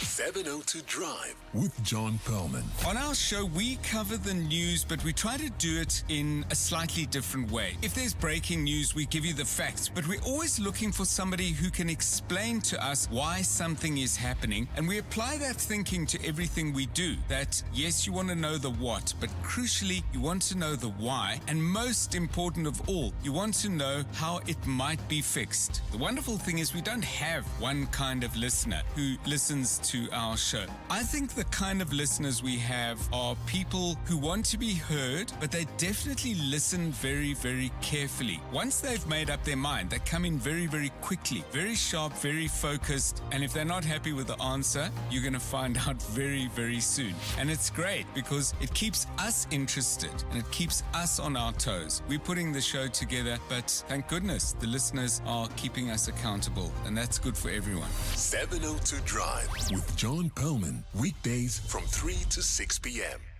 Start the year right with We Buy Cars. Selling your vehicle, they'll come to you, handle everything, and pay you instantly. Simply visit webuycars.co.za and complete the form to discover what they'll offer you. Need a new ride for the new year? Browse thousands of options online or at any We Buy Cars branch nationally. We Buy Cars. Buy or sell the simple way. Imagine a holiday where the only thing on the to-do list is enjoy yourself. With Norwegian Cruise Line, you can sail to over 400 destinations worldwide effortlessly. Visit ncl.com for the best deals or contact your travel agent today. Norwegian Cruise Line. It's different out here. T's and C's apply. If you think you cannot afford a lawyer, think again. Clientele Legal has made professional legal services affordable. You receive up to 745,000 Rand worth of legal services per year. Our range of plans include cover for you, your spouse, children, and extended family. Plans include cover for civil, criminal, and labor-related matters. Whether it's protection orders, gender-based violence, uncontested divorce, or poor service, your Clientele Legal lawyer will be there to assist you. Our services are convenient. Simply pick up the phone and call your lawyer or send us an email and we'll get back to you. All plans include a bail benefit of up to 5,000 Rand and we'll go to the police station and pay it for you. Plus, Clientele Legal offers you 24-hour telephonic legal advice. SMS Legal to 48721. That's legal to 48721. Clientele General is an authorized FSP and licensed non-life insurer. T's and C's online Standard rates apply. All roads lead to the East Coast as thousands gather in the metropolitan jewel of KZN Durban for Africa's Travel Indaba 2026. And tomorrow from 1 p.m., 7:02 afternoons with Relebogile Maboja will be live from the Durban ICC with Durban Tourism. From stimulating the local economy to further positioning Durban as a top destination, we're bringing you all the news and views in the business of travel and tourism. So catch 7:02 afternoons with Relebogile Maboja live from Africa's Travel Indaba 2026 with Durban Tourism on 7:02. You're with Clement Manyathela. 7:02. Let's walk the talk. 25 minutes before 11 o'clock. So before we start our next conversation, let me just reflect some of your comments that have come on the WhatsApp line, on the YouTube page as well. Tembelani on YouTube says, Clement, Ramaphosa should resign now to prevent embarrassing the name of the ANC and his name. And Boss Tamaka on YouTube says, the MK and the EFF want Ramaphosa gone so they can have someone more amenable to their desires. I'm not saying turn a blind eye, but think about the bigger picture. So those are some of the messages coming through via the YouTube page. On WhatsApp, your voice notes are on 0727021702. Good morning, Clement. Louis must not insult our brains or intelligence that the EFF doesn't care about accountability. It's all about capturing the state. No, that statement is long overrated. The EFF has done a favor to this country that the presidents of this country must not do as they please. If he's going to downplay this because of political experience, then it's a problem for me with the DA. We have Ramaphosa today because of the DA. Helen Zille once said it, that they're going to put DA, Ramaphosa, they trust Ramaphosa more than anybody else in the ANC. And they've said they're not going to pursue the Phala Phala issue. Today, now they are pretending as if now they want to remove him. If you play back all the archives of the DA, what they were saying before they get into GNU and after the GNU, you'll be shocked. So, Louis, it shows that you lack leadership, my brother. That's why you want to be a leader of the DA and at the same time be a mayor. Sindile. Good morning, Clement. I don't think that DA would want to save Ramaphosa this time around, given that they are likely to also replace Ramaphosa should he goes down. I really don't think so, because it's not like they're in very, very good ties with Ramaphosa, but I think if it happens that they vote, they'll be voting against him. Thank you. We're sending. Well, thank you for your WhatsApp voice notes. It's 22 now, before 11 o'clock. Your voice. Your questions. Your morning radio with Clement Manyathela. This is 7:02. All right, so we started a new series a couple of weeks ago. It's been so interesting looking at the origins of humanity from the perspective of various scholars and research. We've spoken about the koi and the sun. We've understood the movement of Abanguni, that migration that happened from Central Africa and them finding themselves in the southern parts of this continent. And today we're going to be focusing on Ethiopia.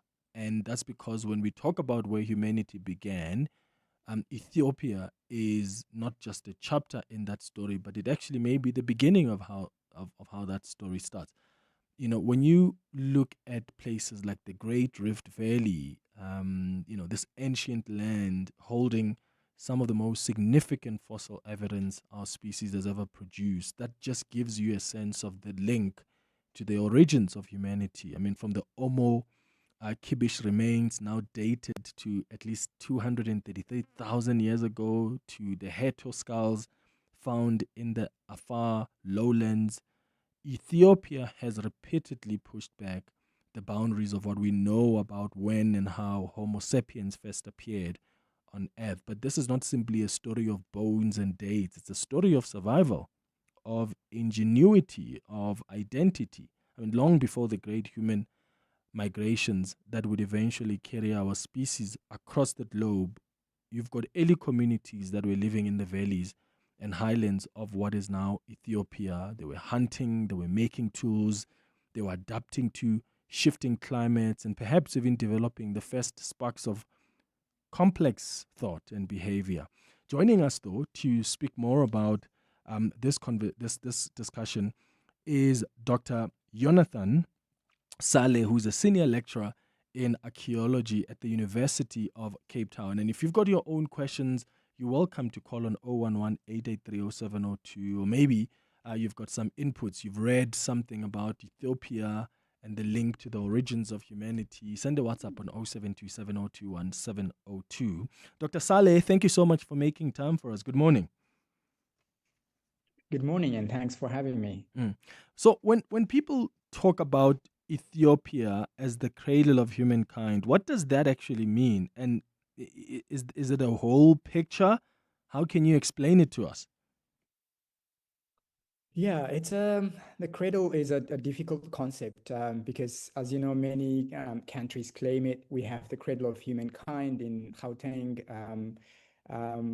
If you ask Tanzania and Kenya, our neighbors in the Great East African Rift Valley, they also can tell you stories about the origin of one species or the other.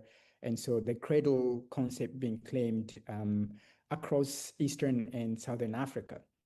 So it's a rather difficult concept, but if you look at, as you said rightly in your introduction, if you look at the fossil evidence in hand, the most securely dated fossils, by dated I mean in terms of their age determination, and the more complete and anatomically more convincing members of our species come from the Rift Valley of Ethiopia, as you've mentioned, from Omo Kibish and Herto, where these fossils are dated to between 200 and 160 and 230,000 years ago. Mm-hmm. So what is it that we learned from the Rift Valley? I mean, it's such a critical site. What about it helps us understand the early Homo sapiens? Yeah, so this is a region that has seen a very long history of evolution, starting from more than 4 million years ago. Lots of hominin species that, of course, ended up being side branches or that gave way to who we are today. And by, let's say, around 250,000, you have our species as the sole surviving representative of the hominin lineage. And that's where we start to look and act like us. By us, I mean recent and ethnographically known hunter-gatherers predating the modern era. Most of us were hunter-gatherers until a few thousand years ago across the continent. Particularly this region in Southern Africa was one of the last ones to receive food production. So before that, most of us were exclusively hunter-gatherers, and that's where our hunting and gathering skills were honed, and we started to also add to those behavioral attributes that make us act in a more complex way that is comparable to recent hunter-gatherers. Mm-hmm. So how do the Omo Kibish and the Herto remains compare, and what do they together tell us about early human diversity in Ethiopia?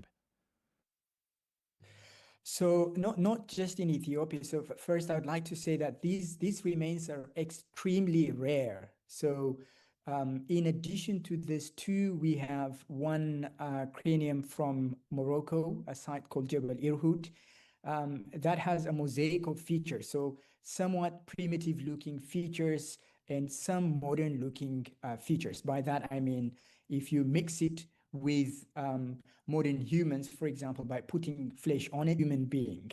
So you wouldn't be picking it if you saw it, let's say, in a train station or at a taxi station. But it would be still somewhat weird on the weirder side of things. But if you look at the Omo Kibish and Herto specimens, they were more like us in terms of their appearance. Of course, prominent forehead, prominent chin, a more globular brain case, and all of these things that make us who we are, Homo sapiens, and that distinguishes us from Homo erectus and other pre-sapiens species.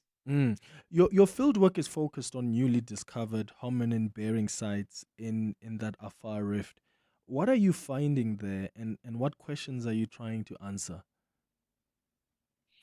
We're finding a mix of anatomical features. For example, really big, massive cranial vaults and postcrania, such as femora, so thigh bones, and these big sizes are not comparable to any human being today. So they are outside the range of any human being today. So we're learning that, let's say 300,000 years ago, the kind of early humans or the earliest ancestors of Homo sapiens were really massive in their anatomical build, and it took several millennia for us to achieve and to acquire such gracility, such very gracile kind of skeletal build, appearance.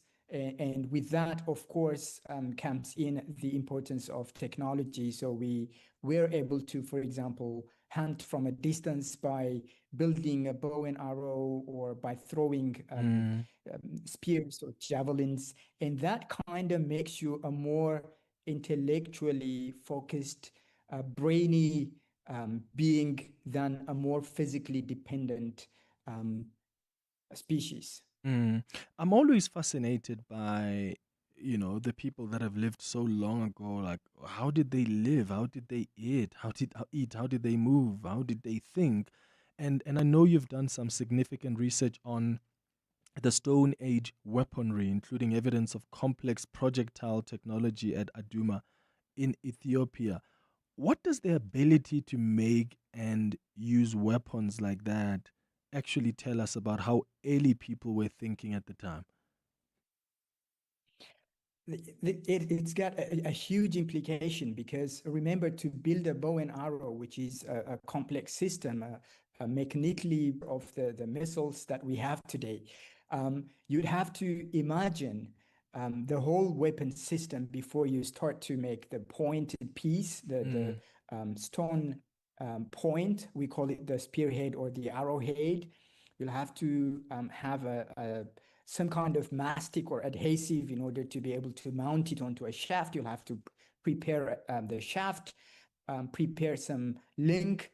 We have from this region, particularly from South Africa, we have evidence of these people, for example, using poison, applying it to the link or the foreshaft, and all sorts of things. And to be able to envision all of these and to be able to construct this weapon into a single functioning system, you'll have to have perhaps a very complex thinking ability. You'll have to have planning depth.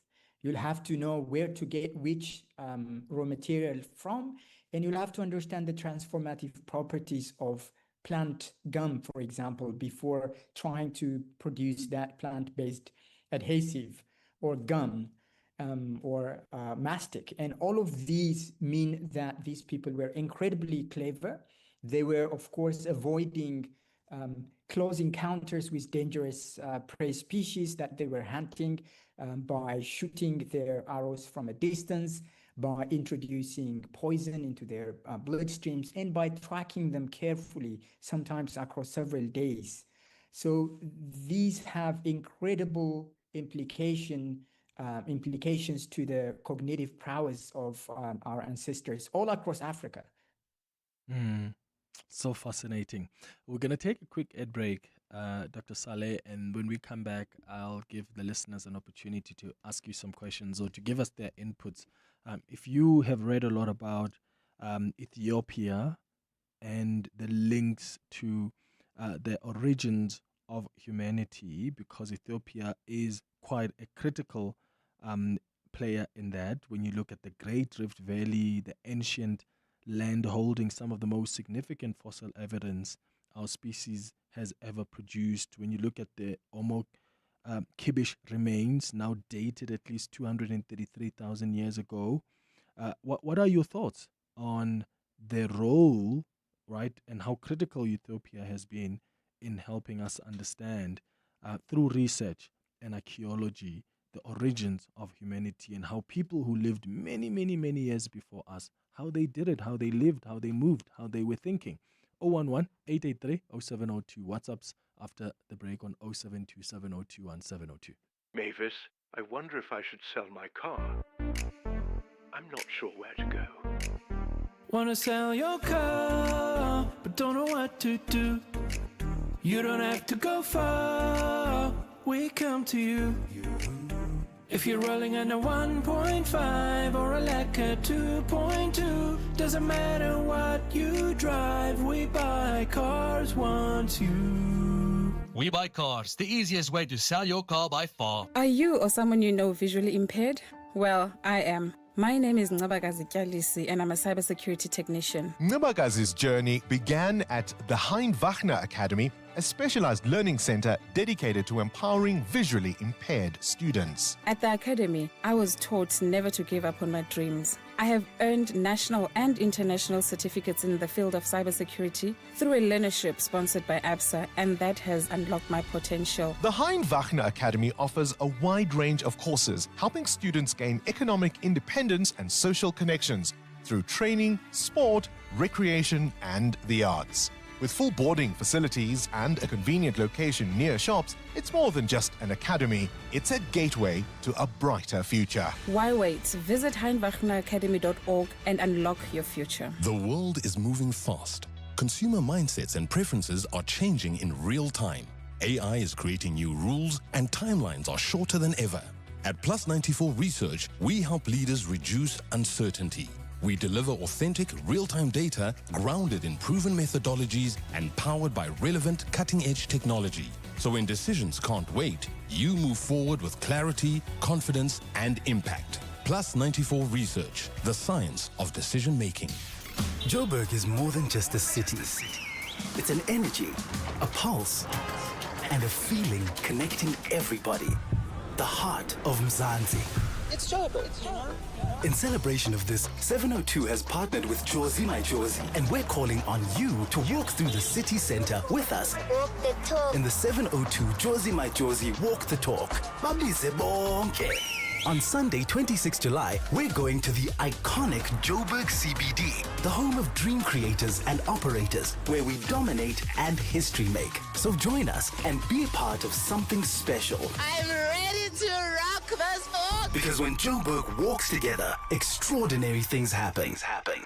Enter now on primemediaplus.com and get ready for 702 Jozi My Jozi Walk the Talk this July, hosted by the City of Johannesburg. Walk with the people, for the people, for our Jozi. Babize bonke. Enter Walk the Talk now on primemediaplus.com. 702. The Clement Manyathela Show. Let's walk the talk. 7 minutes before 11 o'clock. I want to go straight to your questions now for Dr. Jonathan Saleh, who's a senior lecturer in archaeology at the University of Cape Town. Prof, I'm going to take at least 3 WhatsApp voice notes and then you'll respond to the questions. I'll remind you if you've forgotten some of them. So let's start with the WhatsApps. Good morning, Clement and Dr. Jonathan Saleh. I recently discovered that Ethiopia has its own Bible that was written many years ago.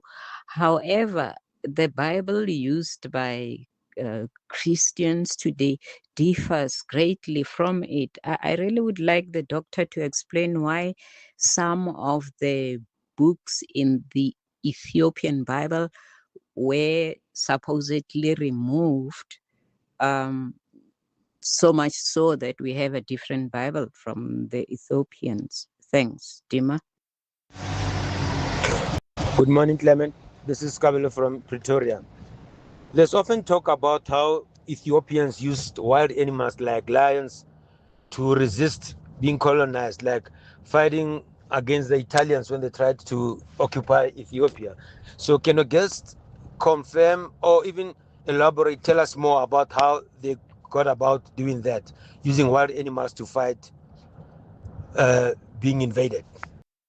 Morning, Clement. Maashi here from Mapet. What do we call the people of Ethiopia? Because I don't think they are Bantu. Okay, thank you so much for all of your questions.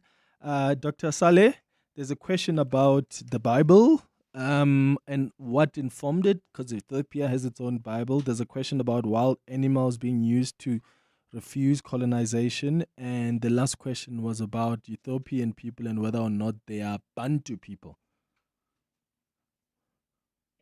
Yeah, so I'll start with the last one. So the Bantu migration was one of the most influential movements, population movements that has incredibly shaped the face of the continent. Unfortunately, it hasn't continued all the way to Ethiopia. So the northern limit of the Bantu movement or migration was in Kenya. So it hadn't expanded all the way to the borders between Kenya and Ethiopia. So you do not have groups that fall within the Bantu-speaking cluster in Ethiopia. You do have some of them in parts of southern Somalia, and of course a lot starting from Kenya southwards. That's one.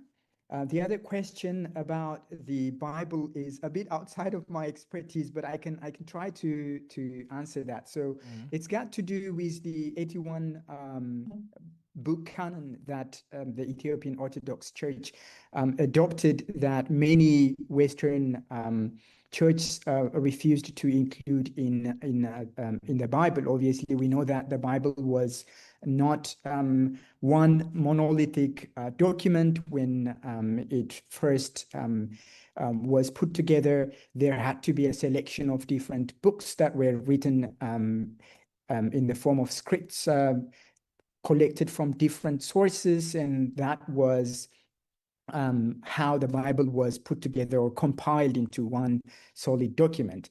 There was some disagreement into or as to how many of those books should be included, and the Ethiopian Orthodox Church has those extra books that it has included. So as opposed to the Roman Catholic Church, for example. So that's how it came to incorporate, for example, the Book of Enoch and other books that some of the Eastern and Western Roman Catholic Churches were not willing to accept for a reason or another.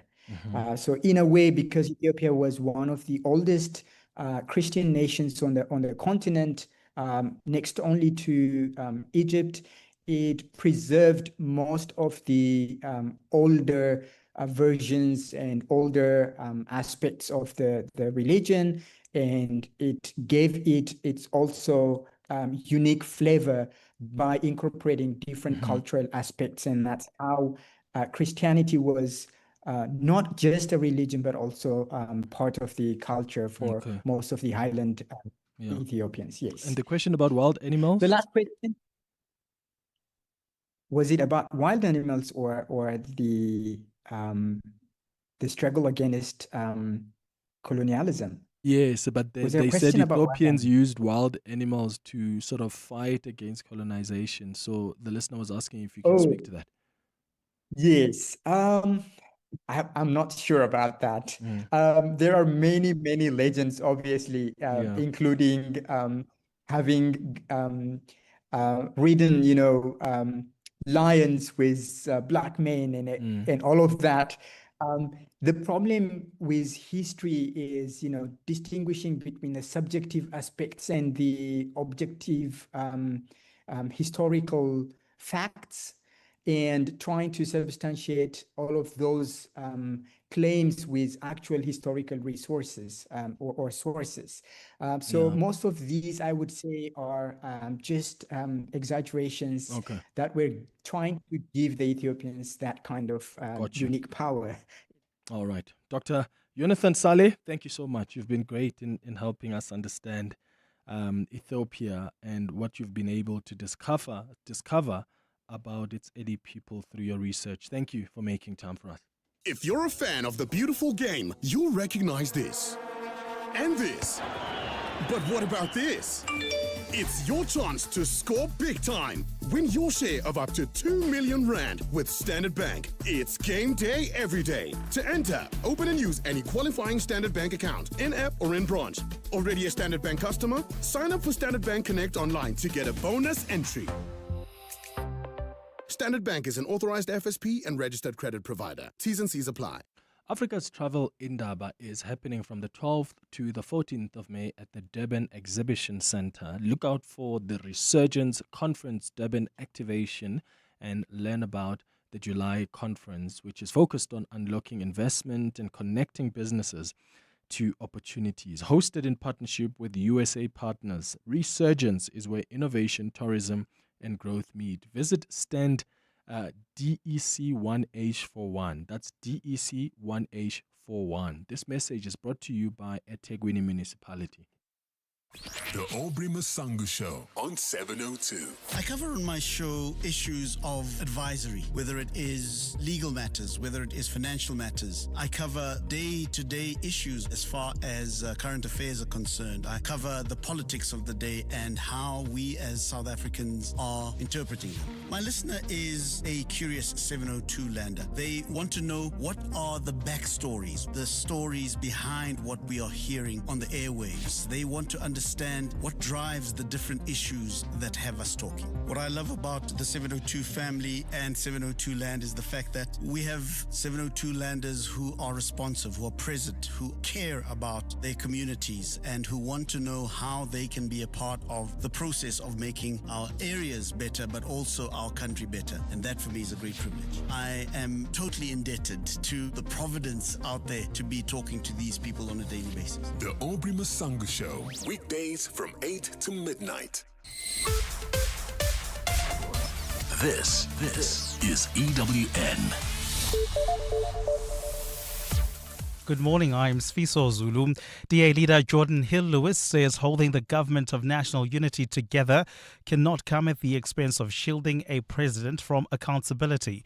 Hill-Lewis says while the outcome of Parliament's impeachment inquiry should not be prejudged, he believes Cyril Ramaphosa has a lot of explaining to do in connection with the storage of US dollars on his Phala Phala farm.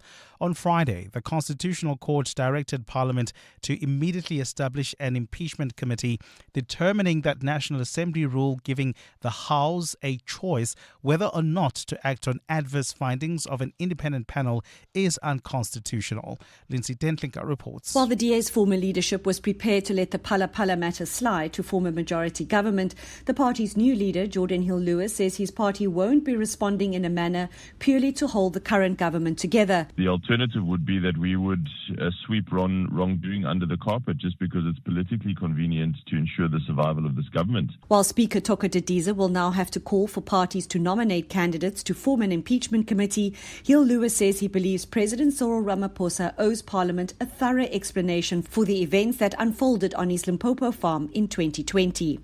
Despite what the Reserve Bank and so on have said, it is extremely unusual for any person to have an enormous amount of foreign currency under a couch cushion. With the MK party not prepared to wait for an inquiry and instead pushing for a vote of no confidence to be debated against the president, Hill-Lewis believes this is a tactic to force the ANC to replace Ramaphosa with someone more amenable to the MKP. Lindsay Dentlinger, Eyewitness News, Parliament. A senior Hawks officer in Gauteng has alleged police interference in the investigation of a drug bust of cocaine with a street value of 300 million rand. Francois Steyn is testifying this morning at the Madlanga Commission. Some of Steyn's evidence will be focusing on a major drug interception by police that happened in the south of Johannesburg in July 2021, where 715 kilograms of cocaine was confiscated. At the time, police released a statement saying 2 SAPS officers, a traffic officer and a civilian, were arrested. And is it correct that there have been no arrests currently linked to this operation? That is correct, Commissioners. And is it correct that there have been serious allegations of police interference in the investigation of this crime? That is indeed correct.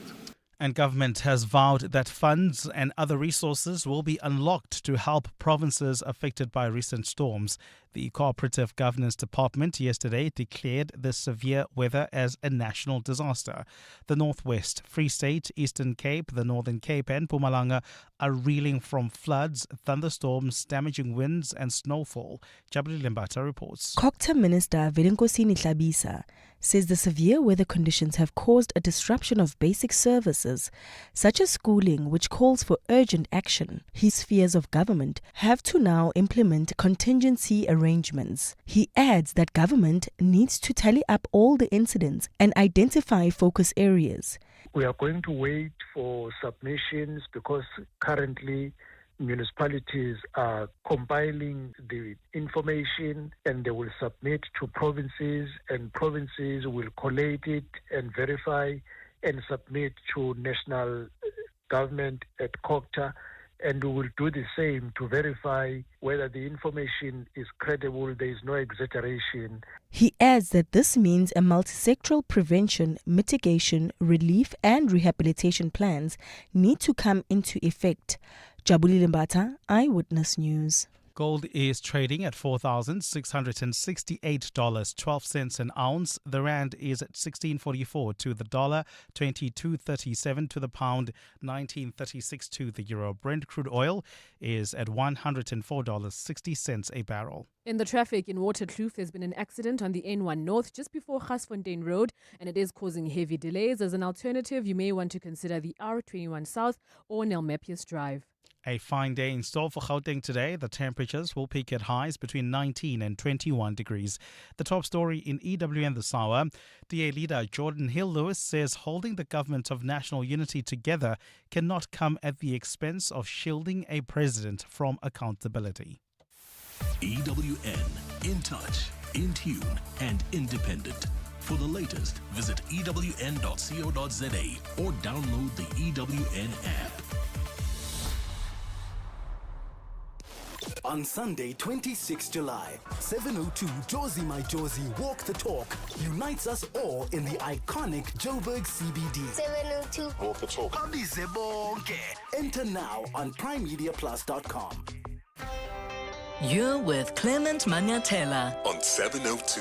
Let's Walk the Talk, streaming on the Prime Media Plus app, DSTV channel 856, 92.7 and 106 FM.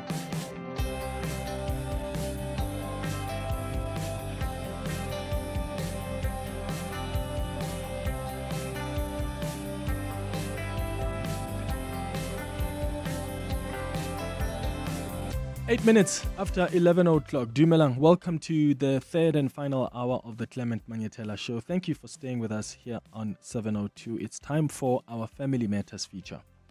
702. Family Matters. So today we're discussing loneliness after bereavement on our Family Matters feature. That grief that comes after the process of bearing is done. You know, everybody has left. You're now all alone as a family, or maybe just even yourself, because the funeral is usually filled with people.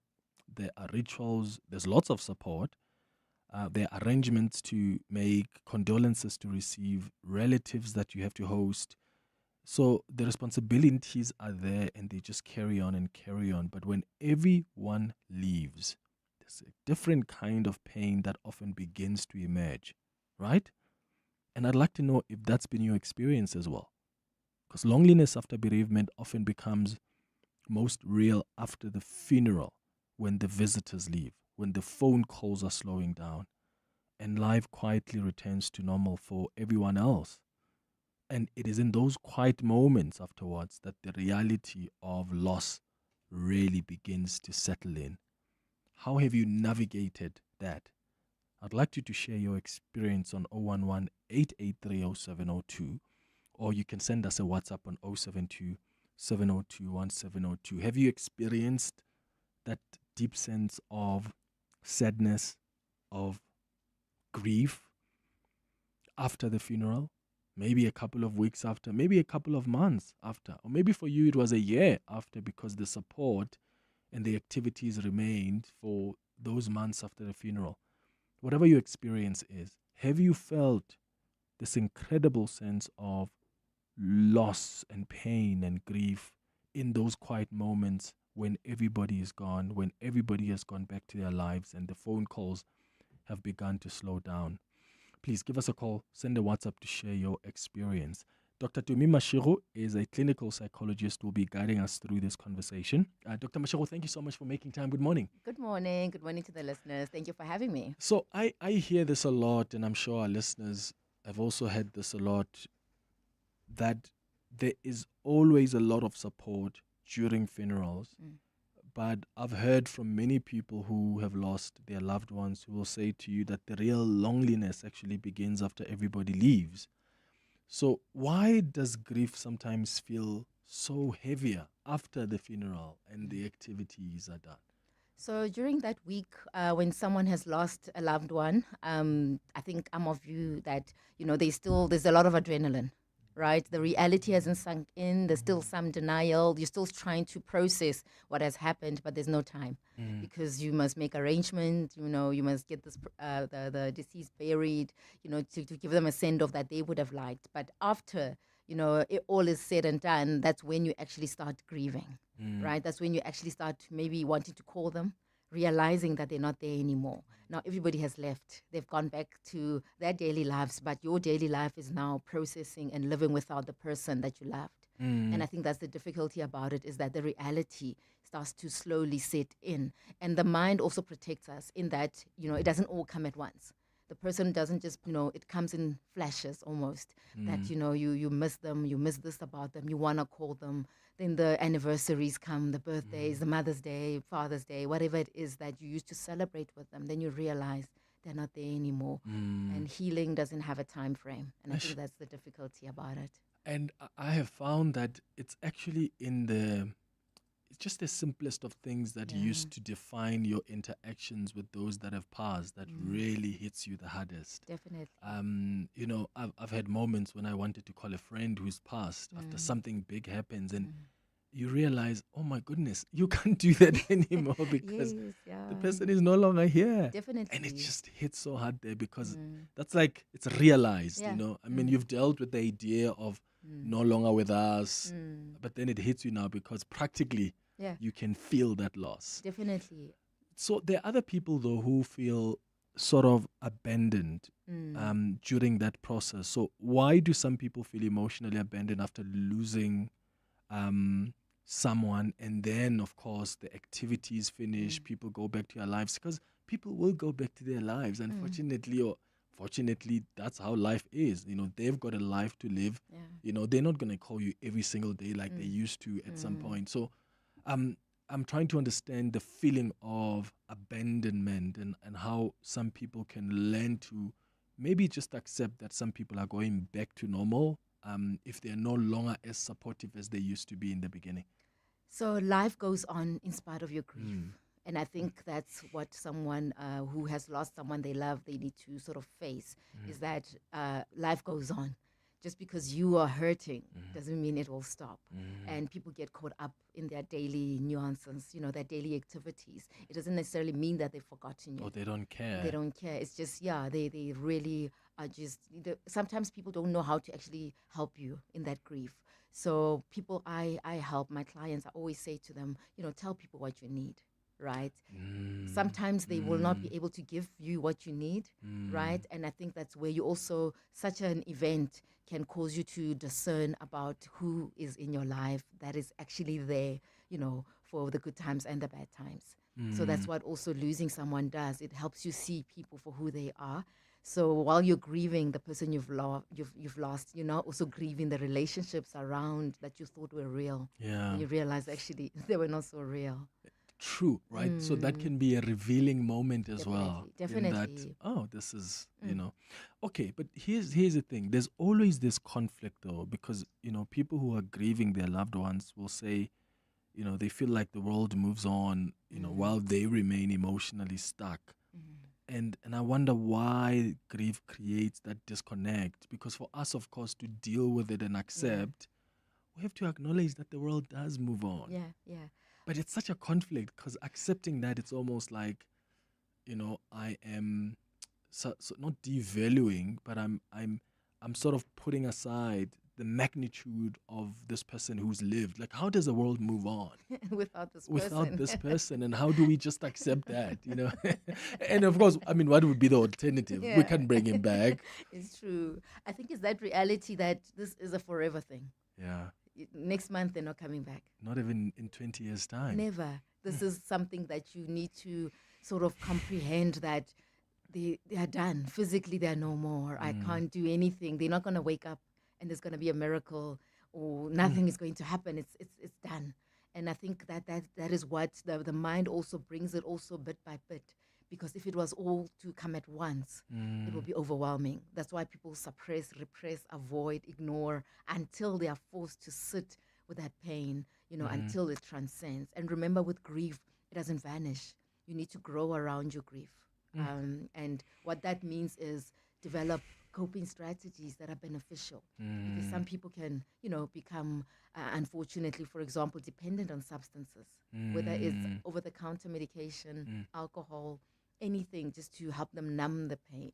Right? So we're hoping that if you're struggling with such intense emotions that don't make sense, and also the thing about grief, there's no logic. If people come and say, no, they lived their life, like, why my person? There are other people who've lived their life. Why is this person the one who was to go at this time? And I think that's the struggle, to say, you know, there is no logic to say, no, they were sick, they're resting. But no, I wanted them to be here. I wanted them here. Why didn't they get healed? So would you then say that the rituals we continue with even without the people that have passed? Like, for instance, I celebrate, you know, either my mom's or dad's or friends' birthday, even when they are no longer with us, or every single Friday we used to go out to dinner with my wife or my husband, and you know, whatever scenario is out there, and then the person still goes to the restaurant every Friday to sort of keep that memory alive. So does that sort of get you stuck to the perception of the person still with you? And if you cut those rituals, do you think that helps in understanding that they are gone? How do you balance the two? I think it depends where the rituals are coming from. Is it from a place of pain? Are you doing it to hold on to them? You don't want to forget them? Or is more to celebrate them, right? Or to honor them, or to remember them? Because remember, grief is different for each one of us. So when someone grieves, then when I sit with them, I sit and we talk about how the future is going to look like without this person, and how you would like to remember them, to talk about them, and if you've got children, to tell your children about them. Maybe, right? Or maybe on the birthdays, how do you want to, honor them on that day, or do you just want to forget it? Or you're honoring them because you cannot believe, that they are gone. And I think the thing with grief is that it some days are better, some days are just hard. But when you do the work, it's intended to ensure that you're not overwhelmed by the emotions. That they don't start to possess you. Sometimes I wish, so there are two things I've always wished. This is off topic. Two things I've always wished we were readied for. One is parenting. I just wish we taught children from a young age. I mean, I know that you're assuming that everybody wants to be a parent, but I do think that the reason that sometimes there's toxicity and some parents just don't know how to parent, because there are some that don't, it's because they've never really learned how to do it. But two, I wish we would be taught how to get ready to deal with grief. Definitely. And I think that's what we need to normalize. It's not we need to normalize it that. Shocks us because we don't talk about how this is everyone's journey. And it's very different. And it can happen at any time. And even after 20 years, when you have buried someone that you love, you can still be overwhelmed with sadness. And I think the reason we really get so overwhelmed by these emotions is because we didn't anticipate them. Definitely. And maybe the sooner we start opening up these conversations and teaching about grief, how it comes, how to prepare for it, how to expect yourself to grieve differently is also important, because some people look at themselves and say, but why am I falling apart like this? Or why am I not even crying at all? So it just complicates. It's so complicated. It needs us to understand it fully. So I'm going to take some calls now and some WhatsApp voice notes, Dr. Mashego. So we'll start with Nomsa, who is calling us from Kempton Park. Nomsa, good morning. Morning, Clement. Hi, Nomsa. Happy to be in your show. I saw you last week at the graduation of your sister. Oh, you did So you? Why didn't you come say yes, hi? I came and say hello. How are you? Yes. Okay. Yeah. Okay. Let's get back to the topic. Yeah, go ahead. Clement, I heard that you said maybe we need to prepare ourselves or our children. I'm a health professional myself. I work in a hospital. There is no one who's prepared for losing a loved one. You only start to understand it when it happens to you. That's the only time that you know what it's like to be in pain like that.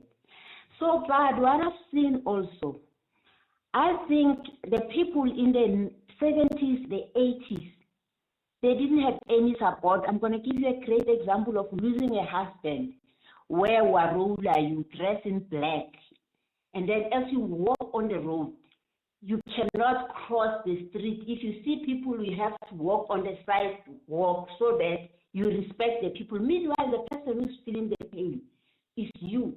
When you get into the taxi, you have to go and sit at the back seat. Most people in those days, we didn't have cars, you understand.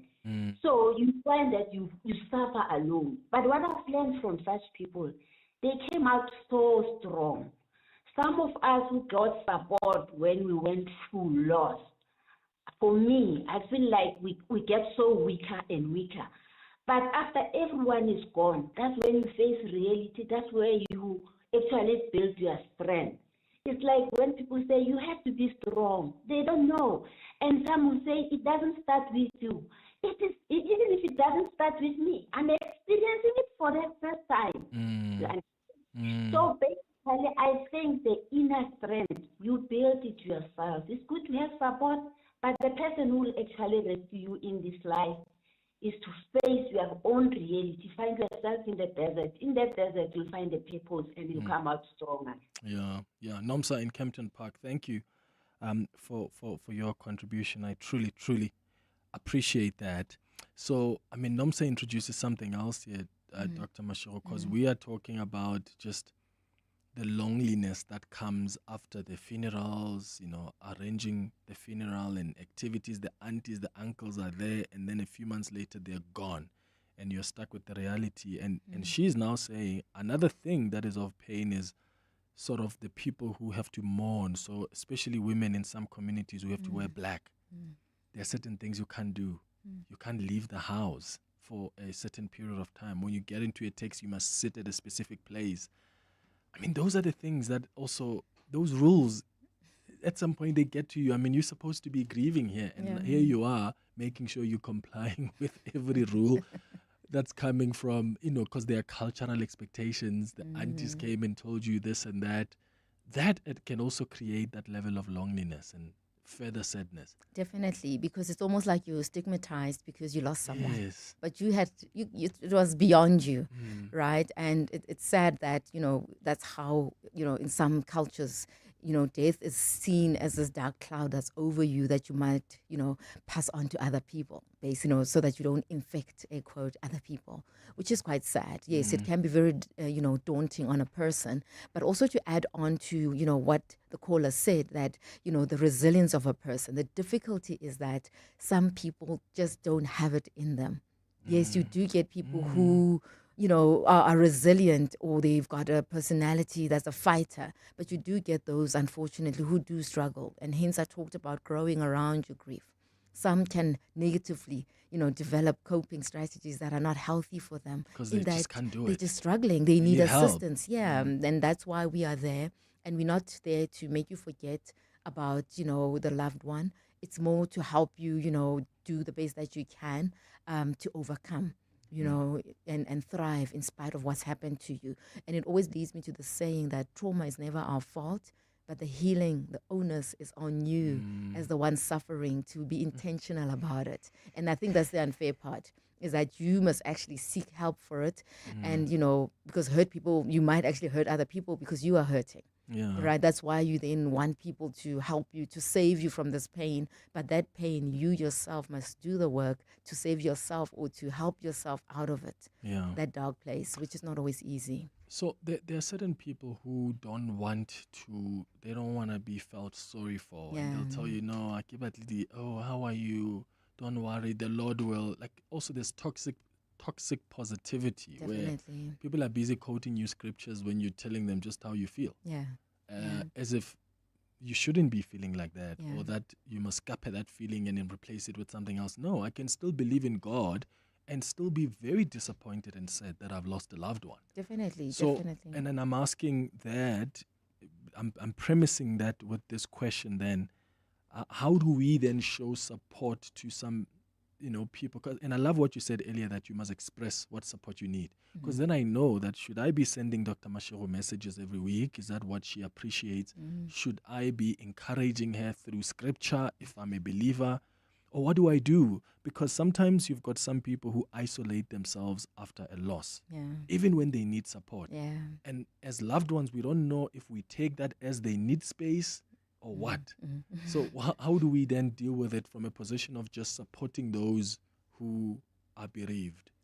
Speak to them. I always say, when you go to them, for example, if a family or someone you know is isolating themselves after a loss, speak to them to say, I am concerned, and use I. So if I come to you and say, you're always sad, you're always down, are you okay? That might create a defensive reaction from someone, right? That might not be helpful. But if I come to you and I say, I'm concerned, I haven't seen you, is there anything I can do? What do you need? Where can we go? What do you, do you need food? Do you need, ask them what it is that they need, but use I to say, I'm very concerned. And we don't have to talk about, the person you lost. Yes, we can if you want to, but tell me, I don't mind just sitting here with you and just you knowing that I am here, and also validating their feelings.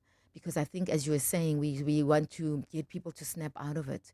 But some people struggle to get out of that dark place. And if you have someone like that, it's okay to say to them, is it okay if I accompany you to do something that you like? There is this doctor I heard speak, she might be, she talked about going for therapy. Is it something you're open to? I can accompany you there, just so that you can have a safe space to process. And sometimes one-on-one therapy for people who are grieving is a bit more difficult, so groups are sometimes preferred, where people with the shared experience come together to validate their emotions, so that, it's difficult to talk to people who haven't been through what you've been through. But if a group of people, of course, please guided by a professional, a qualified one, because people call themselves all sorts of things out there and run groups, almost unethically. But people who are trained are able to, create space for that person, to deal with the pain, in a safe environment with other people who've lost their loved ones as well.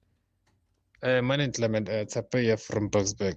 Funny enough, I think you were in my mind yesterday when coming up with this topic, because what happened yesterday is that I posted a picture of my late mom, and then I wrote a caption to say Happy Mother's Day to each and every mother in the world, and then more especially my mother in heaven. So some family members started asking me, how am I still coping? Like, I think after 6 months or so, not hearing from anyone, just asking me, how am I doing? But then just yesterday, everyone started being concerned and all that. But then, I suppose it's life, man. But then, anyway, personally, I'm okay. I'm still dealing with the fact that she's no more. But then, day by day, I think I'm healing. Yeah, great show as well as Clement. Oh, yeah, man. Thank you for sending that, and I'm sorry to hear about your mom.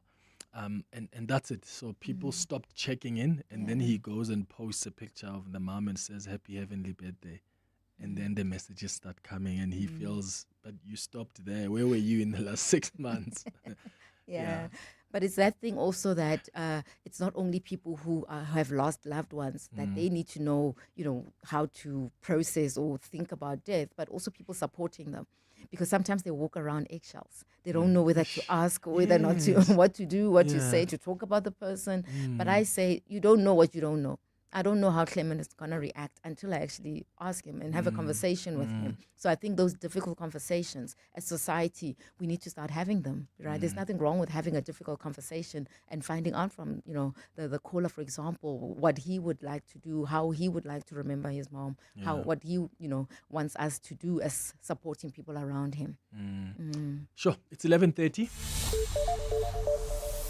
I see more of your calls and WhatsApps coming through. We'll get to them after the latest in Eyewitness News headlines. How have you experienced the support from your loved ones after you have lost a loved one? Are you a type of person who received support during the planning, or it stopped after a couple of months or after a couple of years because people just moved on with their lives? How did that affect you? Or do you understand that people move on and you've had to find ways to deal with your grief even in those lonely, silent moments? Your calls and WhatsApps after the headlines. Mbali, good morning. There are 2 cops who appeared in court this morning. That's correct, Clement. A very good morning. Well, Gauteng Hawks head Ibrahim Kadwa and Crime Intelligence Senior Officer Feroz Khan have now been released on 20,000 Rand bail. The two, along with businessman Tariq Downs, were arrested by the Political Killings Task Team at the weekend in connection with alleged illegal dealings in precious metals. They made a brief appearance in the Kempton Park Magistrates Court today, where the case was postponed to the 14th of July for further investigation. Police are investigating the circumstances which led to the fire at the home of media personality Ngizwe Mchunu in Umbumbulu in KZN. The blaze, which was filmed and widely circulated on social media, took place yesterday. Mchunu has been in the spotlight as one of the leaders in multiple protests against undocumented migrants in various parts of the country. And Cape Town disaster management teams are urging residents to be cautious as disruptive rainy conditions continue. Officials are also urging motorists to be vigilant on the roads as damaging winds may cause trees and mountain rocks to fall. Well, those are the headlines. This EWN and more at midday or as it happens. EWN Traffic. In the traffic at this hour, in Waterkloof, the accident on the N1 North just before Gasfontein Road continues to cause heavy delays from Boerta Avenue. So alternatively, please consider using the R21 South and exit at Nelmepius Drive. Look out for 40 traffic lights in Rand Park Ridge at the N1 North in Beyers Nodia, in North Riding at the N1 South in Malibongwe, as well as in Fourways at Winnie Mandela and Monte Casino. Traffic lights are also out in the city of Tshwane, in Anlin at Paul Kruger in the R566, in Monument Park at the R21 in Solomon Mahlangu Drive, as well as in Hatfield at University Road and Linwood. Karabo is up next with your next traffic update from me, Khomotso Muyai. Have a good afternoon. There's more EWN on air, online, and on the EWN app. Imagine if you could save time like you save money. A second here, a minute there. Type a little faster, walk a little faster. Or you could stop scrolling on the internet. Just think of all the hours you'll save. Now what if you could take all that time and invest it? Watch it grow. Until eventually, one day, you'd have so much time that you wouldn't know what to do with it all. But unfortunately, time doesn't work like that. It can't be stored or banked. And unlike money, you can't make it back. That's why after 50 years of investing, we've learned that time is the greatest gift of all. And the good news is, if you invest early, time gives you money. And then money gives you more time to do whatever you want to do, even if it is scrolling on the internet. Ellen Gray, long-term investing. Ellen Gray is an authorized FSP. Are you a legal practitioner looking to do your mediation course? Come and train in mediation with the Law Society of South Africa, the preferred leader in legal education with over 35 years of experience. We also offer advanced training, specialized skills development, and continuous legal education to ensure legal practitioners excel with competence and integrity. Stay ahead in your profession. Explore more courses at lssa.org.za. The Law Society of South Africa. leaders in legal education. All roads lead to the East Coast as thousands gather in the metropolitan jewel of KZN Durban for Africa's Travel Indaba 2026. And tomorrow from 1 p.m., 7:02 afternoons with Relebogile Mabotja will be live from the Durban ICC with Durban Tourism. From stimulating the local economy to further positioning Durban as a top destination, we're bringing you all the news and views in the business of travel and tourism. So catch 7:02 afternoons with Relebogile Mabotja live from Africa's Travel Indaba 2026 with Durban Tourism on 7:02. 7:02. Family Matters. 25 minutes before 12 o'clock, we've got Dr. Tumi Mashiru, who is a clinical psychologist in studio with us, guiding us through this conversation about grief and those lonely, silent moments when everybody has just moved on with their lives and you are no longer distracted by the funeral arrangements of your loved one. You're no longer distracted by the aunt who are supporting you before the burial or even after the burial, right? The calls that used to come in to check in on you, and then they start slowing down over the months. And then you find yourself in this moment where you feel lonely, and it almost feels like everybody has just moved on with their lives and have forgotten about the pain you feel. And I'd like to know how you've navigated that. You can call us on 011-883-0702, WhatsApp's on 0727021702. Before we go to those calls and WhatsApp, Dr. Mashiru, there's someone who was asking how they can get in touch with you. So if someone wants to consult with you, wants to chat to you, how can they find you? So I'm on WhatsApp at 082 858 70 33. So that's 082-858-7033. Yes. All right. And my website, My And the website is Rebaone or Ribaone, REBAONE, wellness.com. And on the socials, I'm at Dr. Tumi _DSM. Okay, Rebaone wellness.com. Yes. All right. Yes. Thank you so much for that. All right, let's go to Kulu, who's calling us from Springs. Kulu, good morning. Hi, Clement. Dumela. Thobela, le kae? Rona le kae? Rona. Clement, you know, I've been listening to this and I'm like, oh my goodness, this will be the first time I call 702. This is a topic that I had like starting over after life changes, how to reconnect with yourself, loneliness after losing a loved one. I lost my husband 2019. And, you know, there's something that I've learned, and Dr. Mashiru has actually said that, and I realized that, you know what, this loneliness, and maybe to say this is how you can also judge a relationship just because people didn't come to you. To me, it came as a realization that you can't always, not all the time. Of course, for some people, it will be like that. But for some people, and on my side, you are grieving.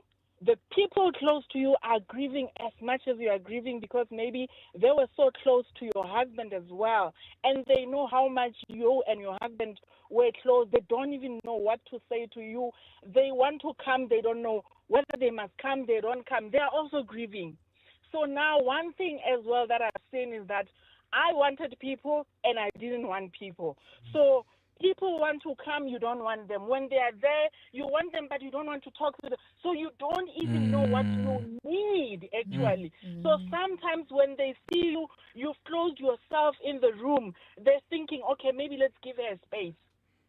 Inside, you are thinking, oh, can they just stay, but they mustn't talk to me. But they don't understand, and you also don't know whether you want them or you don't want them. So sometimes some people feel like, you know what, maybe let's give her a space. And especially if you are a strong person like me, outside you still want to be strong. You still want to show everybody. The whole family used to know that this is a strong person.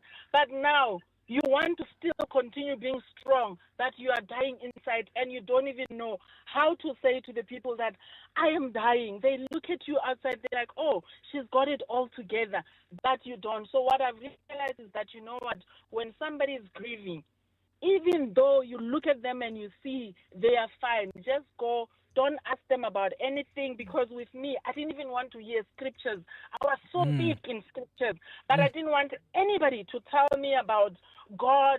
I didn't want anybody. I knew all those scriptures, but I still said, God, everybody had cancer. Why couldn't my husband be fine so that we can also say we fought cancer and we won? So you want to listen to that, but you don't want it anymore. But again, after that, I realized that the only person that is going to understand you is God. But your family didn't abandon you, because they are also grieving as much as you are grieving, and they don't know what to do for you, because outside you look okay. Yes, true. Kulu, thank you so much for sharing that, and so sorry to hear about your husband. And that's such an important point she raises about sometimes people just don't know what to do. There are people who are also uncomfortable around even grief. Definitely. So where do you even begin to console someone? I think, and I think also in trying to help, you can't save them, you can't fix it. Right? So when you are going to them, it's not about fixing or saving them from the pain. It's more about just meeting them where they are and maybe finding other things to do that, they are able to do or have capacity for, without necessarily trying to save them from their pain, because that journey must happen. They must sit with that pain until it transcends. But, they can also, for example, go for a walk, right? Offer them to cook for them. Baking, offer them to, do the things that they have capacity for, that they might enjoy, or just sitting with them, but not necessarily talking about, feelings and how they're feeling, but just trying to help them find steps on how to, start living without the person that they have lost, right? And we need to also understand that losing someone can trigger the things that we haven't dealt with. It's almost like a stressor that pushes you, to sit with yourself sometimes when you've been avoiding yourself, and then that happens. It forces you to sit with yourself. If you are a perfectionist, it will make you sit with that thing that, we now must work on, so that you don't always want to be perfect or strong on the outside, but you're actually able to be vulnerable. Because when someone says, I'm the strong one, it means they struggle with vulnerability. And what grief does, it forces you to be vulnerable for you to heal, right? There's no pill that's going to make you move forward. There's nothing I can, miraculously make happen. I need to actually help you sit with that pain, right? And sometimes there's compounded grief, meaning there's previous things that have happened before that, are now being triggered by the experience of the loss that, we need to work through. Morning, Clement. Nice topic, very sensitive to me. Clement, I'm still going through that grief, very painful grief, that I lost my son a couple of months ago. The loneliness is killing me. Mother's Day was the worst ever, because I've never been without my sons in the 27 years, and suddenly he's just gone. So this pain is an intense pain, and I'm not just fighting my pain, I'm fighting the boy who went with him, who fetched him at home, and they never came there to my house and just say sorry, So, and I see him, he's alive, so I see him every time. So it's killing me. It's killing me. I don't even know how to deal with it. I just go in silent. Most of the times I'm just quiet. I run away from people because I become emotional. I cry. I don't know what to do. But it's very, very painful. Extremely painful. Thanks. Nice topic. Bye. Morning, Clement. Speaking to Richard here from Soweto.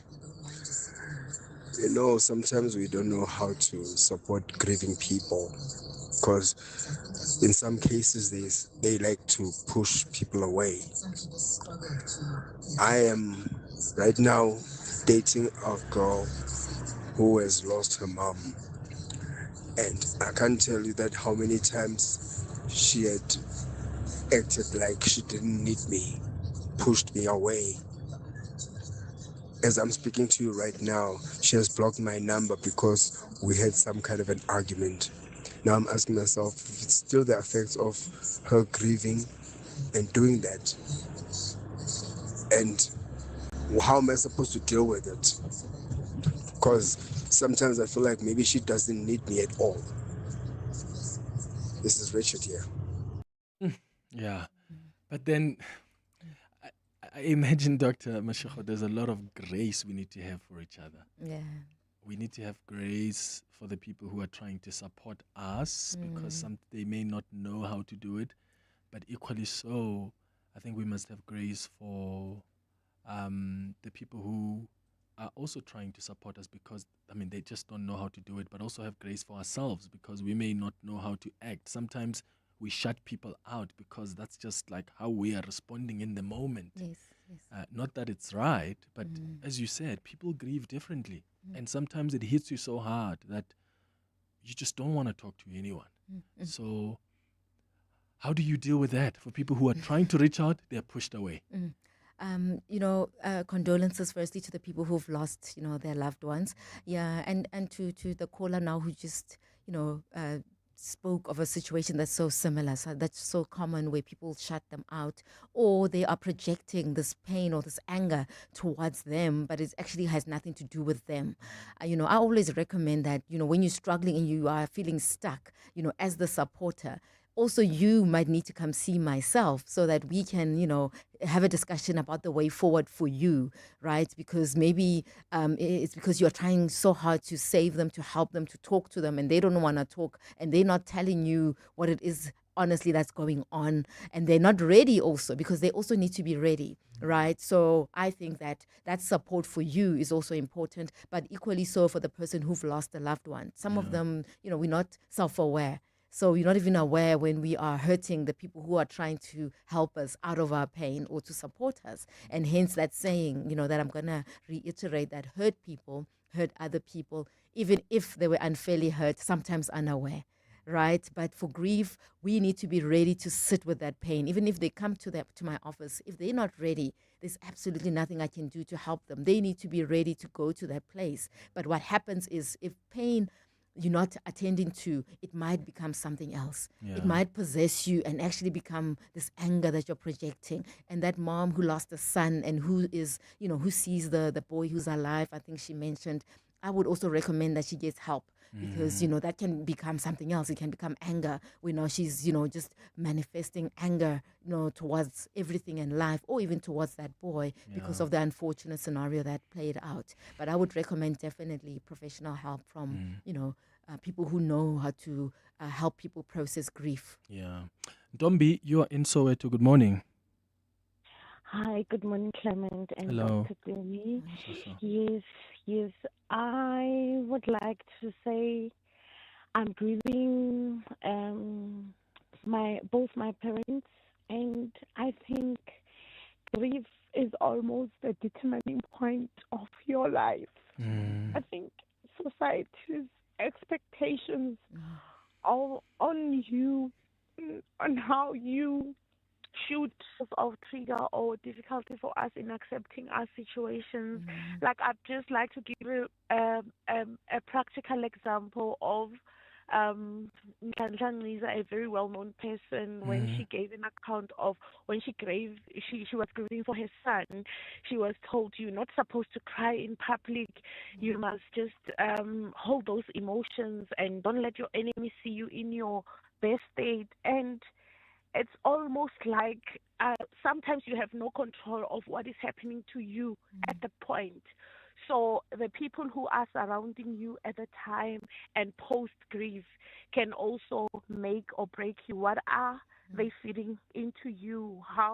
What are their family values? Because when you break down, you think as attention-seeking or how is she? Like my own mom used to say to me when we lost our brother, she said to me, when you cry hysterically and expose your grief, people also judge you that who must this happen to and not you. So we tend, like I find myself in a very confused space because the people that I used to run to, talk to about how vulnerable I am are not there, who used to put perspective, So I think kudos to you for this conversation. And it's on a very triggering day. Like it's almost you and Bongani were aligning your shows because they gave an account of how did you celebrate Mother's Day? And they encouraged people who lost their moms or their parents. How would they want to give tribute to them? So I think, who is around you when you are dealing with grief? How are they supporting you? Are you frowned upon or encouraged or supported? So thank you for encouraging us to have this conversation. It's a starting point towards us healing. Yeah, thanks to you as well, Dombi, for just being vulnerable with us. And I'm sorry about your loss as well. Thank you for sharing your experience with us. It's 10 minutes before 12. After the break, we'll wrap up with some more WhatsApps and calls.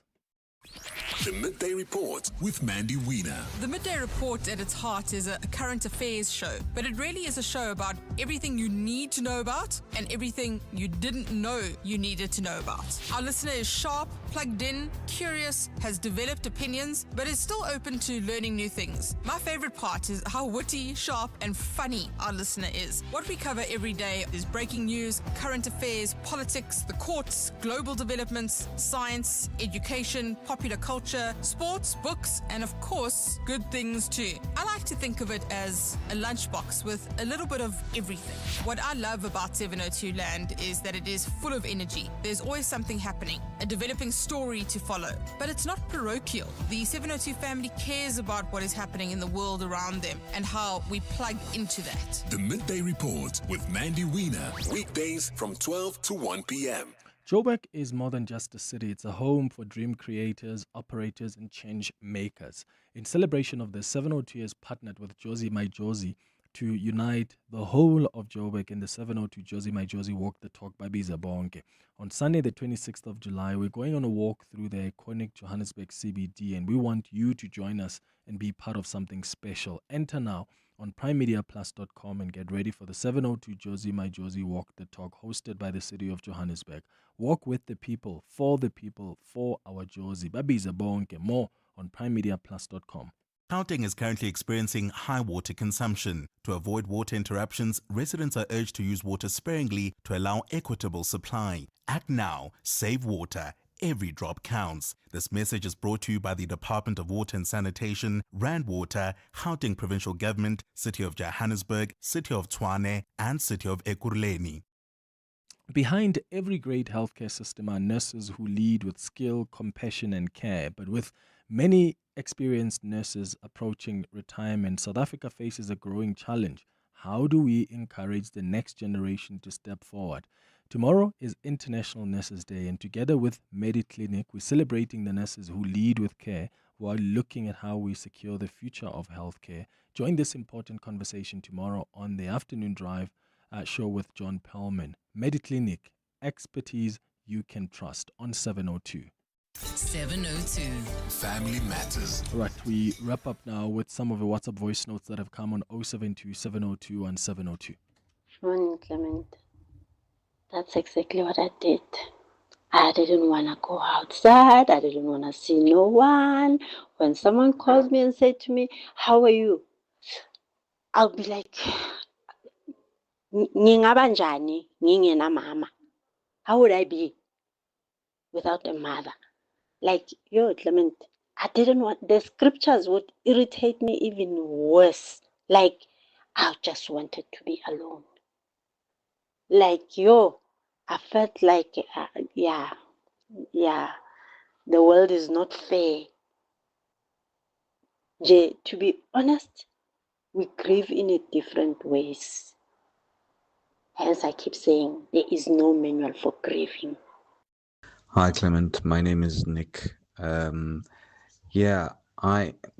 More than 20 years ago, when I was just before 18, my dad died and I was in boarding school.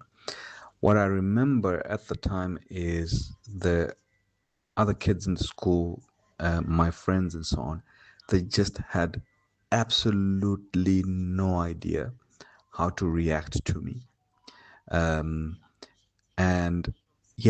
I just remember thinking, wow, I could see that they were concerned. They would walk by my cubicle and so on. Eventually, one guy just ended up spending quite a lot of time with me and speaking to me. I think he was trained by his parents. So also, just raising that this is also an issue that affects kids, teenagers, and it's good that we're talking about it. Sure. Yeah, it is. It's important to normalize these conversations. On the WhatsApp line, Buitumelo says, Clement, thank you very much to you and Dr. Mashiro for this session. I buried my son who was stillborn a month ago. This is very helpful on my journey to healing. Thank you, Buitumelo, for the message, and so sorry to hear about your son. And then Nikki says, Clement, please repeat that number for Dr. Mashiro. Okay, so that number again, it's 082-858-7033. But if you missed it, you can send a message on the WhatsApp line. The producers will respond to it. But 082-858-7033. Sorry, 082-858-7033. That's 082-858-7033. rebaonewellness.com, that's the website. Otherwise, you can check it out on social media. Dr. Mashiro, thank you so much for making time, always helping us understand how to deal with these sensitive issues. I really appreciate your time. Thank you for having me, and thank you to the listeners for their vulnerability and all the best in their healing journeys. Yeah, it's 4 minutes now before 12 o'clock. The Money Show with Stephen Grootes on 702. My show is about your money, and it's about how people have made their money. But it's also about what happened to your money today, what happened on the JSE, what's happening overseas. All of these things, all about the way in which people make their money, spend their money, use their money, and in so many ways, use their money to make more money for them. What I absolutely love about the 702 family and 702 land is the huge warmth of people, the generosity that they show. But I also absolutely love the hustle. Anyone in business is actually trying to improve the economy. They're trying to have an impact on all of us. And there's a go-getting attitude to 702 land that you don't see in so many other places. That's what I really love about 702 land. That getting together and doing something new, and in the process, making money. The Money Show with Stephen Grootes. Weekdays from 6 to 8 p.m. Africa's energy future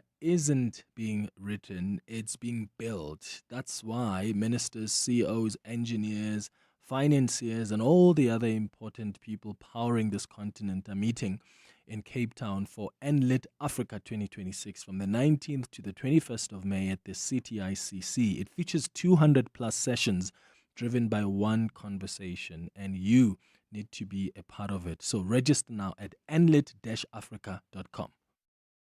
To walk the talk is to turn words into meaningful actions. And it's what we at 702 are committed to doing every day. We are also committed to following the rules set out by the Broadcasting Complaints Commission's Code of Conduct. To give you balanced programming, fair comments, and accurate news. But if we stumble along the way and you feel we are not living up to the code, let us know on comment@702.co.za. And if after that you're still not happy, you can direct your complaint in writing to the Broadcasting Complaints Commission. Email bccsa@nabsa.co.za. For more, visit bccsa.co.za. There are moments that don't look significant at first until everything changes because of them. Shift Happens with Richard Sutton, a new podcast exploring real stories of challenge, doubt, and turning points. Because growth doesn't arrive when everything is clear. It arrives when nothing is. Coming soon on PrimeMediaPlus.com, the Prime Media Plus app, Spotify, and Apple Podcasts. Powered by First Light, therapeutics for the modern mind. Coming up on the Midday Report with Mandy Wiener. Good morning, Mandy. Good morning, Clement. What's popping vandag? So we have some senior police officers in court today. The first batch of quite a few different police officers we're going to see in court this week. So a real move to try and act against senior police officers. The Madlanga Inquiry second interim report deadline is looming. That is continuing. We'll have a look at the weather across the Western Cape. It's the Cape of Storms at the moment. So we'll get an update on that. The MEC is releasing the report into liquor licenses in Gauteng. This is a huge mess that's going on. I've spoken to a lot of people about the extent of the problem. I've taken calls about that. And not just even the license, but also complying with the bylaws. Exactly. So we're going to speak to the MEC about the release of the report into liquor licenses in Gauteng. Will this make any difference? And then we'll wrap up the weekend sports. Right, that's what's coming up on the midday report with Mendy Winner, who will also tell you about Pirates as the champions of the DSTV Disky Challenge. Thank you for listening to the Monday edition of the Clement Manyathela Show. Back with you tomorrow between 9 and 12. Stay listening to 702. Have a beautiful day, my friends. Bye-bye. This is EWN. Good afternoon, I'm Bali Dlamini. Gauteng Hawks head Ibrahim Kadwa and Crime Intelligence Senior Officer Feroz Khan have been released on 20,000 Rand bail each. The two, along with businessman Tariq Downs, were arrested by the Political Killings Task Team at the weekend in connection with alleged illegal dealings in precious metals. They made a brief appearance and were arrested by the Political Killings Task Team at the weekend in connection with alleged illegal dealings in precious metals. They made a brief appearance in the Kempton Park Magistrates Court today, where their matter was postponed. They face charges of defeating the ends of justice, contravention of laws that regulate possession of precious metals.